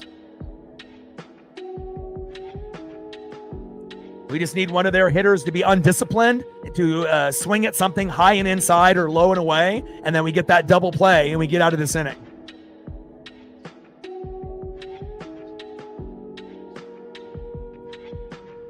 First pitch, crushes that one foul by Carlos Correa. And with one swing, it could be 7-5. So, you know, we have to be very careful here. The last thing that you want to see when your pitcher is having a meltdown is Jose Altuve or fucking Carlos Correa. Pitch is low and at the knees. One ball and one strike to Carlos Correa.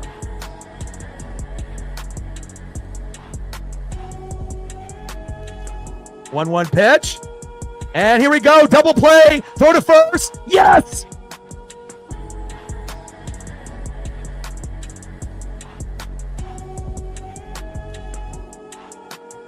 There we go, baby. You ask the double play. We pray together to the Mariner sport gods, and we know Vargas is not trustworthy at the moment, and we get it done. Let's go. I mean, we can't have back-to-back meltdowns, and that's another thing about, like, our team. Normally, when a guy has a meltdown, if he comes in the next game, he typically doesn't have a back-to-back meltdown, thank God. You know, so we might have problems once in a while, just like any team, but we don't usually have like Brash blow 2 games in a row, or, you know, because we might not have him play 2 games in a row, you know, but with like a guy like Vargas, he's more likely to play 2 games in a row. And thankfully, so far, you know, he hasn't really had back-to-back games that he's been terrible. So thankfully, the sports gods were listening, and we got the double play that we wanted. Thank you, sports gods. All right, end of the 7th inning, 7-2 Mariners. And again, if the sports gods didn't like us, it would be 7-5 right now, and we would be in trouble. So let's see if we can get another run or 2 or 3. I've been saying that for the last 5 innings after we already got 7 in the first couple. Can we try to get to 10? To get there, we're going to need at least 1 home run, you know, maybe 2.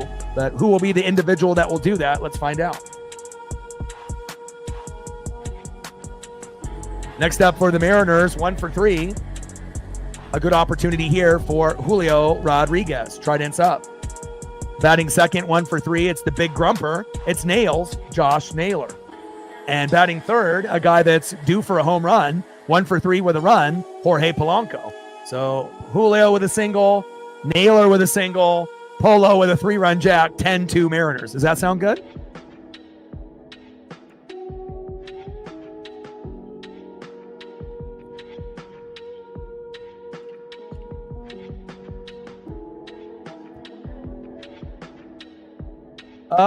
That's a good question. See, 2, 5, 5, 10, 12, 14, 24, and then everything that Flying Monk did on top of that. So hold on.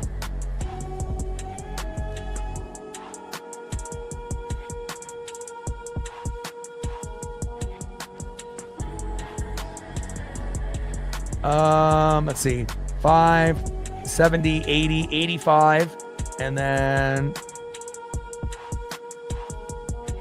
I'm doing it right now, 85. We're at 109, I believe, based on what we got from Flying Monk, who's been the MVP today. Flying Monk with a tenner on the super chat, and then also doing a 5er, a tenner, a 20, and a 50 through the Cash App. And then obviously Ronald with a 2, Mando with a 5, Reflect with a 5, and Kiki's Dragon with a 2er. And every single one of those is greatly appreciated. So 109 is where we're at on that end. 0-2 pitch, high and away. 1 ball and 2 strikes to Julio Rodriguez.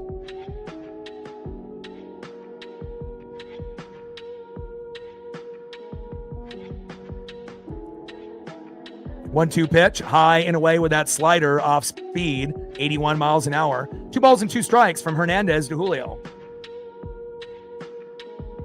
Let's go, J-Rod. 2-2 pitch, fouled off, low and away. 2 balls and 2 strikes to Julio Rodriguez. Let's go, J-Rod. Joseph with a 50. He says, I want to have you get to another goal. Appreciate you. Joseph's first dono to the channel. And we went from 109 to 159, just like that. We appreciate the love. We appreciate the support. Tridents up. Go M's. Thank you so much. Bang, bang. Joseph says, I want to get in on this dono train. I want to be a part of this party. Thank you so much for your love and generosity. We got 2 $50 donos on the stream so far. Will we get another? We will wait and find out. Thank you so much. 159, 41 to hit the second dono goal. Let's go. And down goes Julio, and that is 1 away.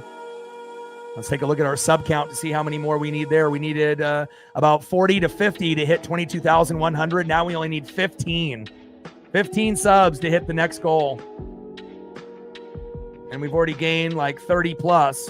So we need 15 more to hit 22,100. We're at 22,085. So if there's 15 people out of the 391 that hit that sub button, we'll hit that next goal.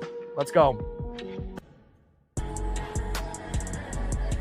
0-1 pitch, low and away to Josh Naylor. 1 ball and 1 strike from Hernandez to Nails.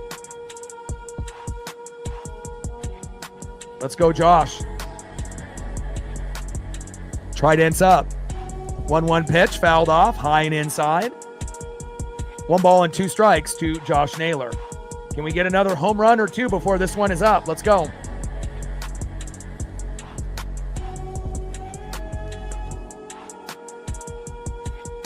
Yeah, and some people are going to have more access to funds than other, but as long as everyone has access to the internet and that's watching on YouTube, everyone can hit the like button. That's free. That doesn't cost anything. You can chat. That doesn't cost anything. You can share, the stream. That doesn't cost anything. But again, some people are a little shy and just would rather watch and not chat, and that's totally fine. And obviously subbing to the channel and obviously donating is the biggest thing that you could do as an honor to a channel, because not only are you donating to, a streamer or a YouTuber, you're supporting a dream. Big facts. 1-2 pitch, low and at the knees. 2 balls and 2 strikes to Josh Naylor. And I love the support that we're getting from the regulars. It's not just like the 2 lead mods that are, kind of holding it down. we have about 10 people on a regular basis that are trying to help, get the numbers up so that way we can get more subs, more views, more potential shares, donos to the channel, and more individuals that can be a part of this channel as well. And Naylor hits it into the gap, and it falls. Let's go. Go, Josh, go. And the big grumper gets a stand-up double. That was beautiful. Nice job by Josh Naylor. Way to bring that electricity. I didn't know if that was going to fall, but it did. There we go. And now we have, next up, second baseman Jorge Polanco, who is due for a home run.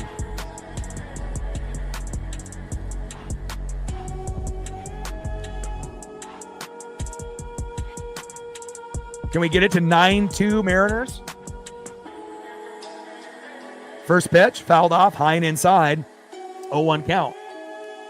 Because obviously if he homers here and it's 9-2 with only one out, we would have a good chance to get to 10, obviously before the game ends. But let's see if Polo can make it happen.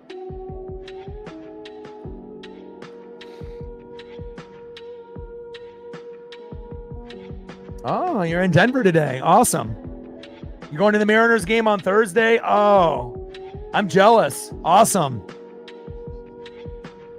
I did have my buddy that ends up making the beats for the channel that asked me if I wanted to go to the Dodger game, and I asked him, "Did you already buy tickets?" And he said tickets seem kind of reasonable and whatnot, but I told him, we're number one on YouTube for Mariners, so they're kind of counting on me to, do the games, and if I'm willing to do even the Mariners and Dodgers over Oregon and Penn State, obviously I'm committed to the fullest, and I told him that we can always link up and get lunch, and and we'll go to a game together at some point, but in this last stretch, I want to make sure that I'm here for you guys and whatnot. And obviously I already went on the 4th of July, and I usually go once or twice or 3 times a year, and obviously seeing the Dodgers and Mariners in person would be great, but obviously with taking care of my pup and other responsibilities that I have, I'm gonna be staying here, and hopefully I'll be able to link up with him and we'll be able to catch up sooner than later.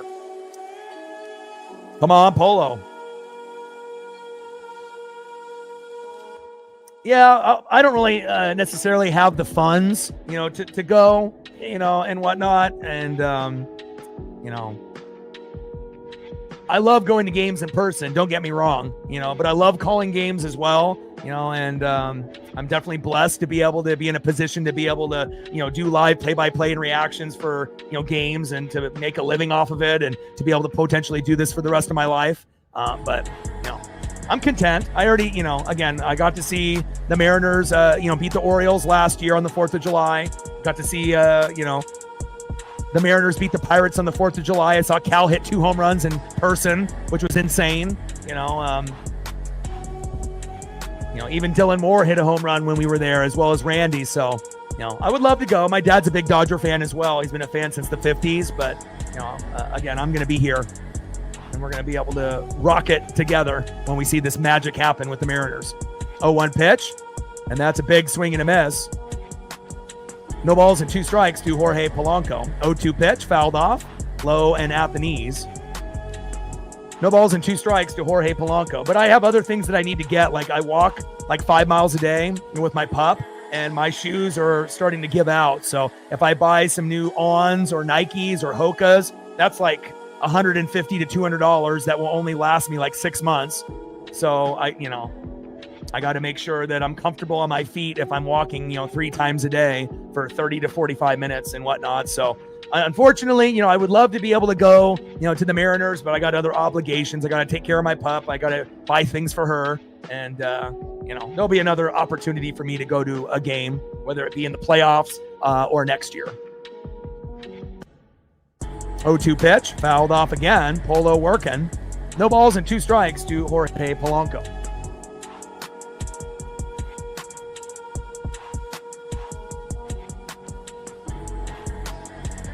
That's awesome. I'm jealous.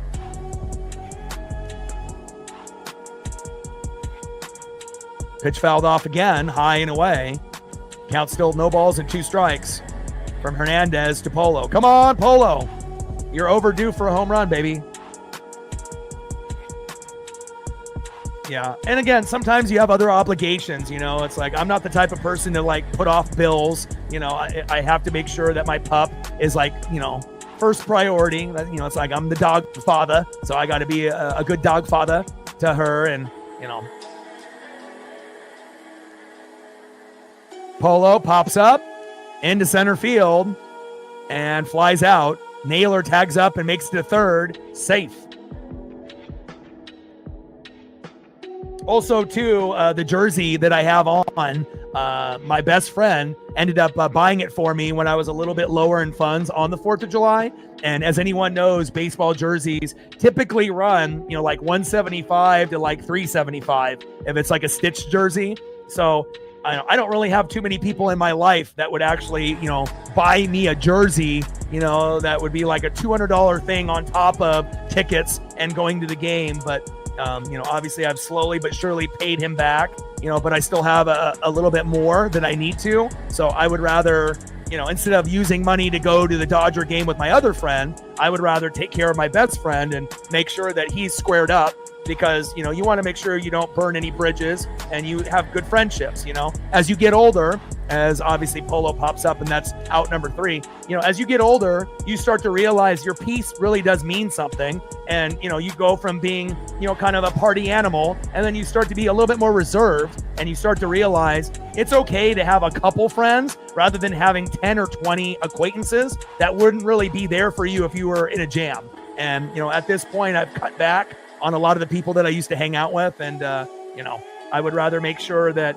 I give money back to that 4th of July ticket and this jersey before I, spend more money. And, obviously it would be a greedy thing for me to be like, oh yeah, let's go to the Dodger game, get great seats, and then, not, take care of my friends. So, if you are in a situation like that, right, and you have a friend that's nice enough and kind enough and generous enough to take care of you, make sure you return the favor and take care of them.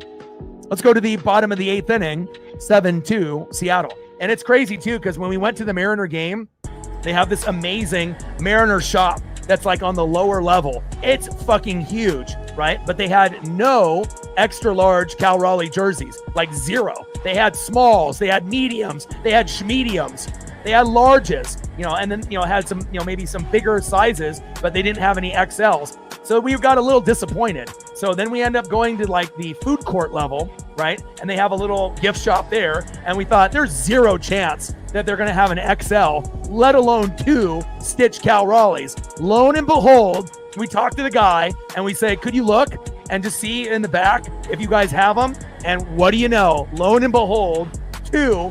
The last 2 extra larges, probably in the fucking stadium. And, even though I didn't have the money for it, he was generous enough and had the funds to buy both of us, the City Connect Cal Raleigh jersey. And on top of that, he ended up getting a free gift when you spend over like $275 or $300. And it was like a, surprise ball that's autographed. And we knew it wouldn't be like Julio or Cal. We were kind of hoping it would be someone like JP or, something like that. It ended up being Mitch Garver, which is only worth maybe $40-$50. But as a freebie, as a gift, to be able to get a free autographed, a ball that's authenticated just for buying some jerseys, that was a pretty cool memory, considering he's never gotten a foul ball, by going to all these games. The closest he's been is, when I got the Julio foul ball when he was a rookie, when they played the Royals and Bobby Witt Jr. So, sometimes it's, karma has a way to reward you when you're a generous person. And my best friend Justin is definitely one of those.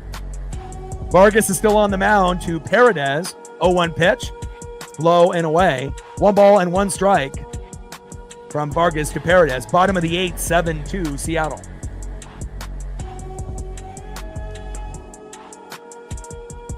One pitch in play, back, see ya. And Paredes hitting a home run, and it is 7-3 Seattle. Thank God that we had this big lead like yesterday. Imagine if we were only sitting at 3-3 right now, or if we were only at 2. We would be screwed not only yesterday, but today. Nice job by Paredes bringing that electricity to the Astro fan base for the people that are still there. And next up is left fielder Jesus Sanchez. Carlos Vargas kind of shitting the bed in back-to-back opportunities here. But let's hope that that's the only big play that he gives up. I mean, he already gave up a grand salami yesterday and had a meltdown. And now he gives up another home run in back-to-back games. It might be a sign not to probably play Vargas at this point, but, we're running out of guys, I guess.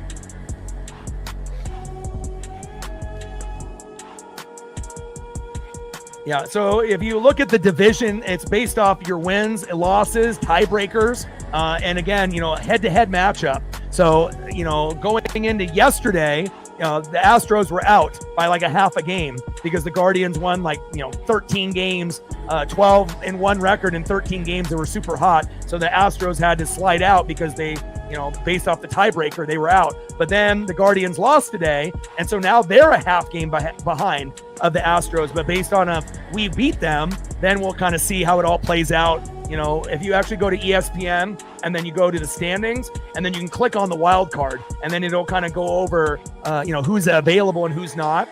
But again, a lot of times when the records are close, it goes based on tiebreakers and also head to head. How did you do against that team in the regular season? Who won more games? And then they go down this list of tiebreakers to kind of make up the difference. So if that explains it. So it's still possible that the Astros could, make it, but we will see. And Sanchez strikes out looking on the 3-2 pitch. Got him. And finally, Vargas gets us an out. Holy hell. And that is one away. Next up is Christian Walker. Come on, Mariners, finish strong.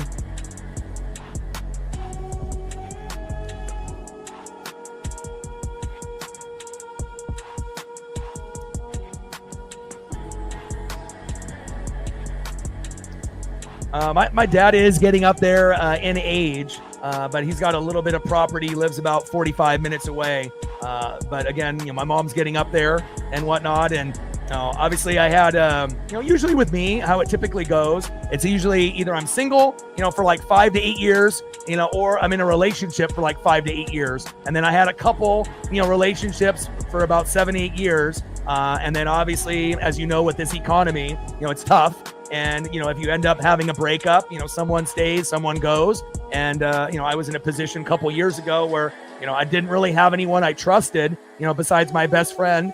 And at that time, he was, saving up money and living with family and, trying to save up. And, instead of living in a 1-bedroom apartment and eating fucking top ramen every day and being miserable. So, we're both in that kind of situation right now, trying to take care of the fam. And, once finances get a little bit better, is it possible, that maybe me and him, find a place or, he does his own or I do my own. Yeah. But at the time being, we have to do what is best for the family. So 0-2 pitch, high and away.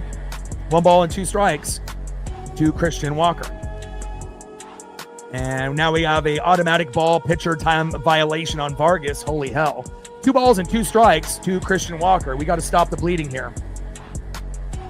But, family comes first. And again, I think it's a little bit more common nowadays, regardless if you're in your 20s, 30s, 40s, or even, higher up in age, if you have to live with a family member, either for a short period of time or long period, throw to first, and that is 2 away. Down goes Walker. Sometimes that's, everyone has different circumstances, whether it's a divorce, a breakup, or a bad roommate, and sometimes you have to pivot and, luckily, most people have at least someone that they can count on. So, bottom of the 8th inning, 7-3 Seattle. Next up is Yanier Diaz. And slow dribbler there. Gino's got it. He fumbles it, throws to first, and a little too late. Safe.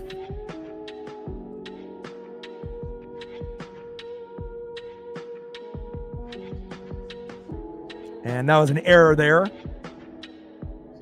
by JP Crawford, not Gino.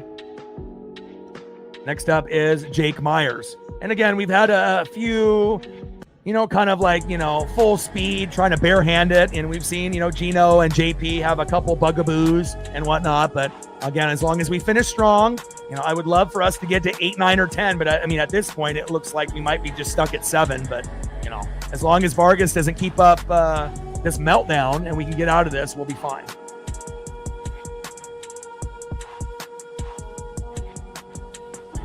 But hopefully the economy at some point or another down the road will be a little bit better. You know, as anyone knows, groceries are insane. Everyday household items are insane. And, you know, again, you know, I'm just kind of in a position now that I'm blessed that I can, you know, chase my dreams. And I've been doing this full time for a few years as the Rays just beat the Red Sox, as I'm seeing. And again, you know, I plan on trying to do this for the rest of my life. And a lot of blood, sweat, and tears. 13 years streaming, 9 on YouTube. Next year will be 14 years, 10 on YouTube next year. And it's a big accomplishment. And, you know, I plan on doing this for the rest of my days. 0-1 pitch, high and away. 1 ball and 1 strike to Jake Myers. I mean, somebody's got to represent the Mariners to the truest level. 4 more likes at 250. We got 398 in the room. We should be able to get somewhere between that 250 and 300 range. Because I'm not a Hawk fan. That's the only team that I root for outside, you know, of the Pacific Northwest as Myers lines out to center. So I'm a defensive-oriented fan. So I like linebackers, I like safeties, and then obviously, you know, I'm a Mariner fan, I'm a Kraken fan, I'm a Ducks and Blazer fan because I live in Oregon, I don't live in Seattle. You know, I met King Griffey Jr. when I was 7, so obviously I have certain ties to certain teams, half in Oregon, half in Washington. And then obviously for NFL, you know, I liked the Niners growing up when I was a kid with like Montana and Rice, but I wasn't going to be a bandwagon fan and hop on the wagon. You know, Montana and Rice won 4 championships in the 80s, 2 in the early 80s, 2 in the late 80s, right? And then Steve Young got Deion Sanders in 94, and then they won. But I had a feeling that the Niners were never going to win again. And I didn't want to be that kid that just hops on the Niner bandwagon. Look at me, 5 championships. And then, you know, do that. And I know there's nothing wrong with that. I mean, as long as you're going to stick with them that whole time. But then I didn't want to be a Niner fan. I didn't have a connection because they didn't have defensive players. The Hawks back then, or the Raiders or the Chargers, didn't have enough, you know, for me as far as like a connection. So what I did is I waited until I was 13, and then the Bucks, they drafted Warren Sapp and Derek Brooks from the U in Florida State. And I was like, those are my type of personality guys. Intense, physical, and they already had John Lynch there, and then Mike Allstott, and then Rondé Barber, and I said, yeah, this is my team. And then ever since then, I've been a Buck fan, and so that's really the only team that I root for outside of Oregon and Washington for that reason. Now, if the Seattle Seahawks had the Legion of Boom, you know, back when I was, you know, 13 years old in 1995, I would definitely be a Hawk fan, no doubt about it, but they didn't have players that I connected to, and I connected more with Sapp, Brooks, John Lynch, Rondé Barber, Mike Allstott, and then the rest is history. So hopefully that makes sense. But again, like I said, if the Legion of Boom existed with Marshawn Lynch back in 1995, I would be, you know, Seahawks, Kraken, Mariners, but unfortunately they didn't have the connection that I was looking for. So I decided to kind of pivot, if that makes sense. All right, let's go to the top of the 9th inning, and let's see who's up next here for the Mariners. Shout out to Baker Mayfield. He is a dog. MVP candidate. Missing 3 of the 5 starters on the offensive line, having to come back in the last 2 minutes in 3 games in a row and winning all 3. Shout out to my boy, Baker Mayfield. Next up would be Dominic Canzone, but they're going to pivot and have Mitch Garver. So let me get the Garver photo up.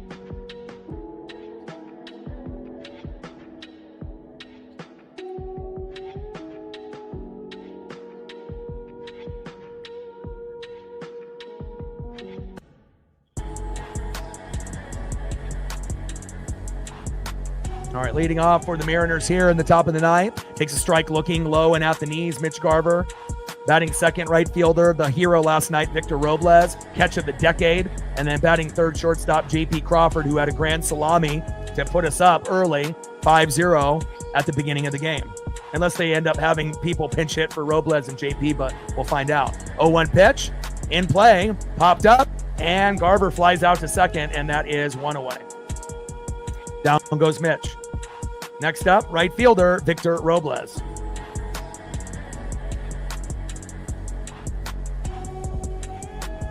Yeah, and in Oregon here, there's a lot of fans, of everything. You know, Seahawks, Raiders, Broncos, Eagles, Chargers. Like, it's literally everything that you would think. Like, every single fan that you would think of in the NFL, there's someone here in Oregon, since we don't have a team of our own, even though the Hawks are the closest. So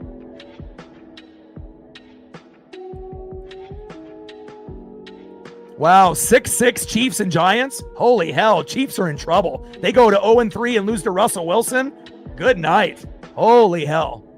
No, I live in Oregon. I don't live in Seattle, but I do love visiting Seattle.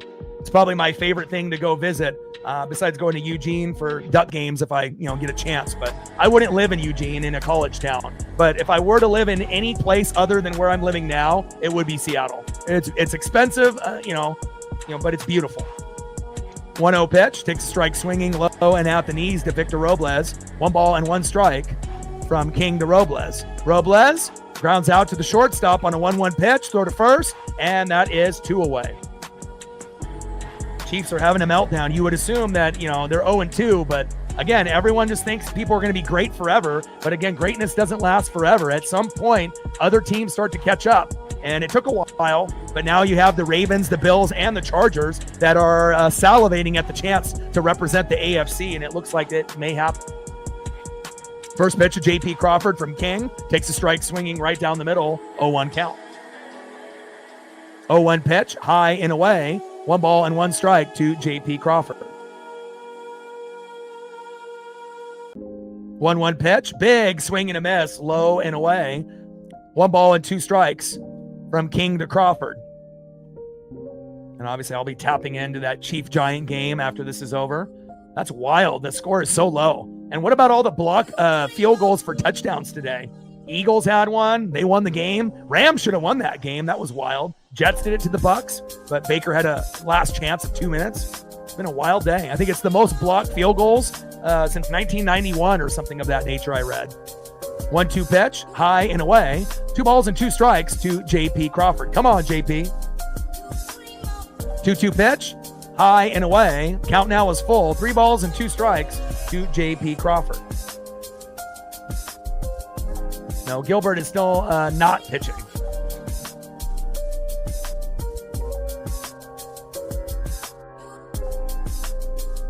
There we go.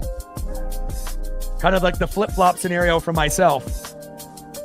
But I'm a little bit different than most Duck fans. I actually like rooting for the Huskies to do well. And a lot of Husky and Duck fans, hate each other like they usually hate, Huskies, Cougs, Cougs, Huskies, Beavers, Ducks, Ducks, Beavers. But I actually like seeing the Beavers and the Cougs and the Huskies do well, just not when they play, our own team, But all right, down goes JP, and here we go. Last opportunity for the Astros. Kind of wild that we ended up getting 7 runs early and nothing, since, but we're in a position to win, and that's all that matters. And the Harry Potter brooms are about to come out as long as we don't have a fucking meltdown, and I wonder who they're going to have come out there.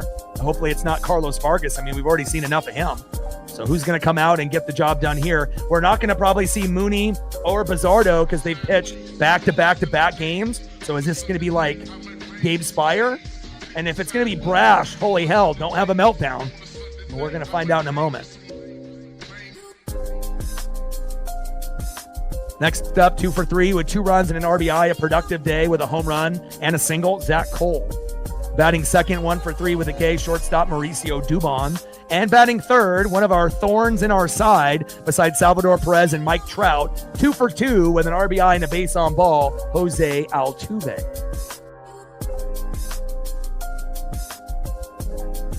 Who are they going to bring in? I would assume Brash would be the first option and then Spire. I mean, normally you don't see Spire close out a game, but,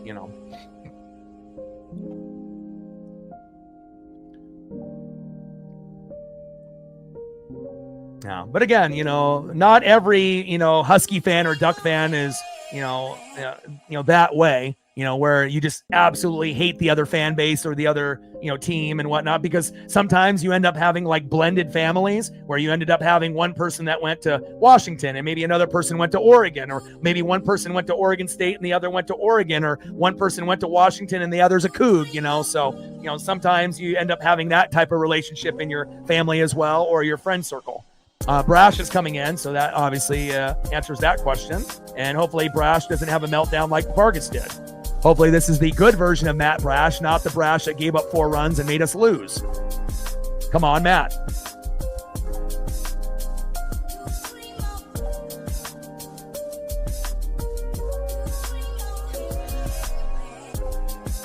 Matt Brash on the mound. Zach Cole, productive day in the box.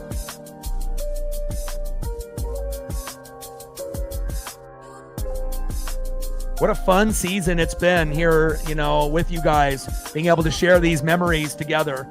Otherwise, if YouTube didn't exist, we would just be screaming at the TV in our own houses. First pitch, Cole grounds out to first, toe tap on the bag, and that is one away. That was quick. I like that, baby.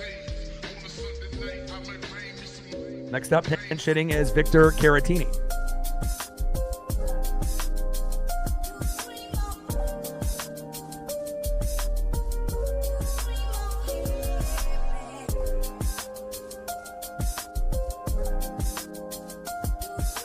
Bottom of the ninth, 7-3 Mariners. Brash on the mound. Victor Caratini in the box. Nobody on with one out.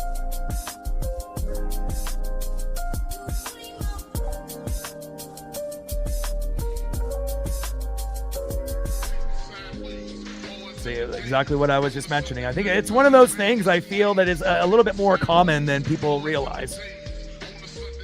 First pitch to Caratini, low and at the knees, 1-0 count. 1-0 pitch, low and at the knees. 2 balls and no strikes from Brash to Caratini. But I like watching Husky games. I always have. And, I hope that they get into the top 25 if they haven't released that poll already with the AP and the college coaches poll. And, it's like they've already should have been in the top 25. Damon Williams and Jonah Coleman and, David Boston's son, Denzel Boston. Great offensive line, great defense. Absolutely crushed the fucking Cougs yesterday. Looked absolutely amazing. It's cool to be able to see Oregon and Washington do well. We're obviously small market, areas, and it's nice to see teams have success. 2-0 pitch, fouled off, right down the middle. 2 balls and 1 strike from Brash to Caratini. 2-1 pitch, and popped up, and Caratini flies out to center, and that is 2 away. Thank you. I mean, this was the first year that we finally kind of broke out. I started doing like reaction videos, and then it ended up going from that to, doing live play-by-play. NFL market is oversaturated. You don't get really enough support on the college end, for college sports. And obviously, I knew at some point, eventually, that, we would be able to get this Mariner fan base going. And it's taken a couple years to kind of gain the momentum, but we're finally here, and we should be able to, do very, very well here moving forward, since we are number 1 on YouTube for the Seattle Mariners, based off views and all the metrics. First pitch to Altuve, takes a strike looking, right down the middle, 0-1 count. 0-1 pitch, low and away with the slider, missing the strike zone by about 5 feet there by Brash. 1 ball and 1 strike to Jose Altuve. 1-1 pitch, low and away. That one slightly closer, 95 miles an hour, but outside of the zone. 2 balls and 1 strike to Jose Altuve. Bottom of the ninth, nobody on with 2 outs. Everyone is grabbing their Harry Potter broom and sweeping it in advance. And we just need 1 more out, and we can get the brooms out and say that we swept the Astros here late on the road. Pretty beautiful. 2 out of 3 against the Braves was what started it all. Then 2 out of 3 against the Royals on the road. And now sweeping the Astros. 2-1 pitch, low and away. 3 balls and 1 strike to Jose Altuve. Come on, baby. Finish strong. Don't be like Carlos Vargas. Give me the Matt Brash from the beginning of the year, baby.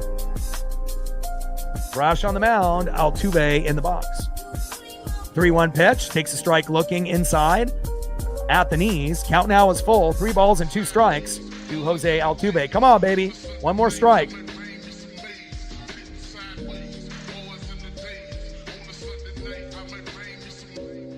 Yeah, hopefully the Huskies play the Buckeyes well. I definitely will be watching that. And we will be doing all of the Mariner games. And that is it, baby. Altuve strikes out looking. And there it is, Seattle Mariner fans. The torch has been passed. Matt Brash gets it done. Goodbye, Jose Altuve. Hello, Seattle Mariners. Final score, Seattle 7, Astros 3. The sweep is on. Let's go. Feels good. Hell yeah. And obviously we've had some woes on the road, but when you end up getting 28 runs, 31 hits, and 10 home runs in back-to-back games against the Braves, that's really what catapulted us to this point here today. Facts.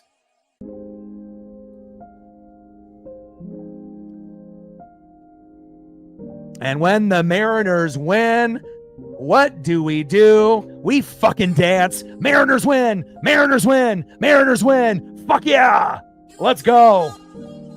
Sweet baby.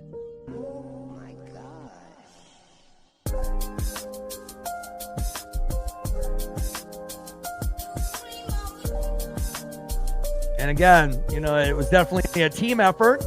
We ended up having some meltdowns, by Vargas and Brash. But luckily, we're able to score, a lot of runs.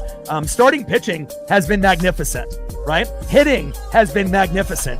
Defense, for the most part, with a couple bugaboos, by shortstop, second base, and third base once in a while. Gino, JP, Polo, it's a given. But overall, defense has been amazing. The only bugaboo, really, has been our bullpen a couple times. But then there's also been a couple times where the bullpen has been lights out. So overall, amazing. And I remember, saying in the last 19 games, we needed to go 15-4. And people laughed. And I said, we could do it.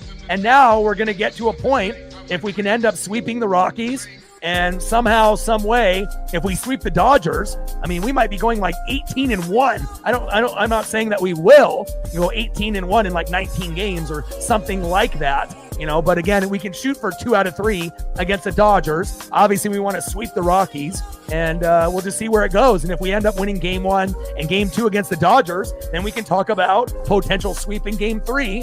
And I will be doing all of the Rocky games and the Dodger games. So the schedule will be, Mariners are off tomorrow. So we'll be doing the Lions and the Ravens, which will be much better than this Chief-Giant game some of y'all are watching, which I will be tuning in a moment or two. So that'll be a good one. Obviously we assume the Ravens will win with Lamar at home, but again, hopefully the Lions put up a fight, with Jared Goff in the Goffense and Amon-Ra St. Brown and Jahmyr Gibbs and, everyone else that they got with Hutchinson and company, right? And then Tuesday, Wednesday, Thursday, Mariners, Rockies at T-Mobile. Super excited, right? And then after that, we're going to go Friday, Saturday, Sunday against the Dodgers at T-Mobile. And then we'll see where the, chips fall. And hopefully we're a top 2 seed when it's all said and done, if not number 1. And the Blue Jays and the Mariners will have a bye. And then we can watch the other teams go at it. And we'll see where it goes. But definitely very confident in this team. And we're playing our best ball since 2001. Yes, we made the playoffs in 2022 with Cal's walk-off, but that team, yes, overachieved and beat the Blue Jays in a series. But this team, we have World Series aspirations. And if you would have said that a few years ago, people would have laughed. But in reality, we actually have a chance as good as anybody to potentially do it. Win the AL West over the Astros, make it to the ALDS, make it to the ALCS, and make it to the World Series. So very exciting time. Sarah with a tour. Appreciate you. Stacks, Racks with a little Cactus Jack. Bang, bang. Thank you so much for your support and adding on to the Dono train. Congratulations to your Colts and Daniel Jones going 3-0. And I told you AR wasn't it. And now you found someone, that a lot of people thought that wasn't very good, that actually turned into someone that was pretty good for you guys at this point. And congratulations on that. Flying Monk with a $5. Appreciate you. Flying Monk is the MVP on the Dono train today. Stacks, Racks with a little Cactus Jack. Bang, bang. Choo choo. Appreciate you very, very much. What a year it's been, It's been a lot of blood, a lot of sweat, a lot of tears. Reflect with a 3er. Appreciate you. But I wouldn't want to trade it for anything. Stacks, Racks with a little Cactus Jack. Bang, bang. And again, I'm so invested, in you guys and this team that I am actually going to do, the Mariners and the Dodgers over Oregon Ducks and Penn State Nittany Lions, which will probably be the best game Oregon has all year, besides, Oregon and Washington at the end of the year in Seattle. They overlap. So I will watch, obviously, the Oregon Ducks try to beat Penn State. We might get our ass kicked. Good luck to the Huskies playing the Buckeyes. That's going to be a tough one as well. And we'll see what happens. You never know. Maybe Oregon will beat Penn State. Maybe the Huskies will upset Ohio State. You never know. And, I wish the best of luck, to everyone's favorite teams in the Pacific Northwest. And, we're going to grind it out. And I think the Penn State Oregon game starts at like 4:30 on NBC, and I think the Mariners and the Dodgers are later. I think it's like 6:30, 6:40. So they'll overlap, and I'll still have it on in the studio, and hopefully we're not getting blown out at that point. But we've dedicated a lot of blood, sweat, and tears to the Mariners. And that is the single thing that has catapulted us on the channel. So we are going to stay true to the Seattle Mariners. And even though the Ducks and the Buccaneers are very special to my heart, like the Blazers and the Kraken as well, sometimes you got to be able to put your fandom to the side and understand what's more important. And that's the Seattle Mariners. No disrespect to the Oregon Ducks. I will always love them, but we're going to definitely keep the Mariner train going, and very excited about that. So I love you guys, and I appreciate you guys very, very much. Big sweep for the Seattle Mariners. I got to go eat dinner now and take a victory walk. Tridents up, go Mariners. And again, we will be live tomorrow. We'll do the Lions and the Ravens for Monday Night Football. That's going to be one of the best games this week. Very excited about it. And then after we do the NFL live stream, we'll get right back doing the Mariners for 6 straight days. And then once those chips fall, we'll see where we're at that point and go from there. So love you guys, and I appreciate you guys very, very much. I couldn't ask for a better group of individuals. Shout out to Ronald. Shout out to Mando. Shout out to Reflect. Shout out to Kiki's Dragon. Shout out to Flying Monk. Shout out to Joseph with his first dono to the channel, a big one, 50. Sarah with a 2er. Flying Monk with a 5er. Reflect with a 3er. And that's not all. On top of those, Flying Monk not only donated a few times there, but on top of that, also decided to support on the dono train a 5er, a 10er, a 20, and a 50 on the Cash App. So wanted to make sure that we're not forgetting about those on there as well. You guys are amazing. I love you guys, and I appreciate you guys.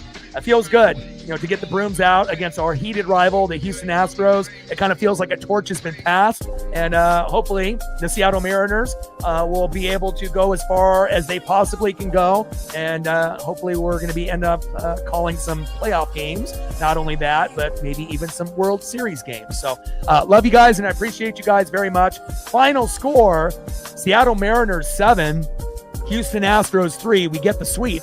And I got one question for you. We know talk sports like us. Your boy Ryan, Northwest Sports Fanatics. Congratulations, Seattle Mariners. Tridents up. Love you guys, and I'm out. Go Mariners.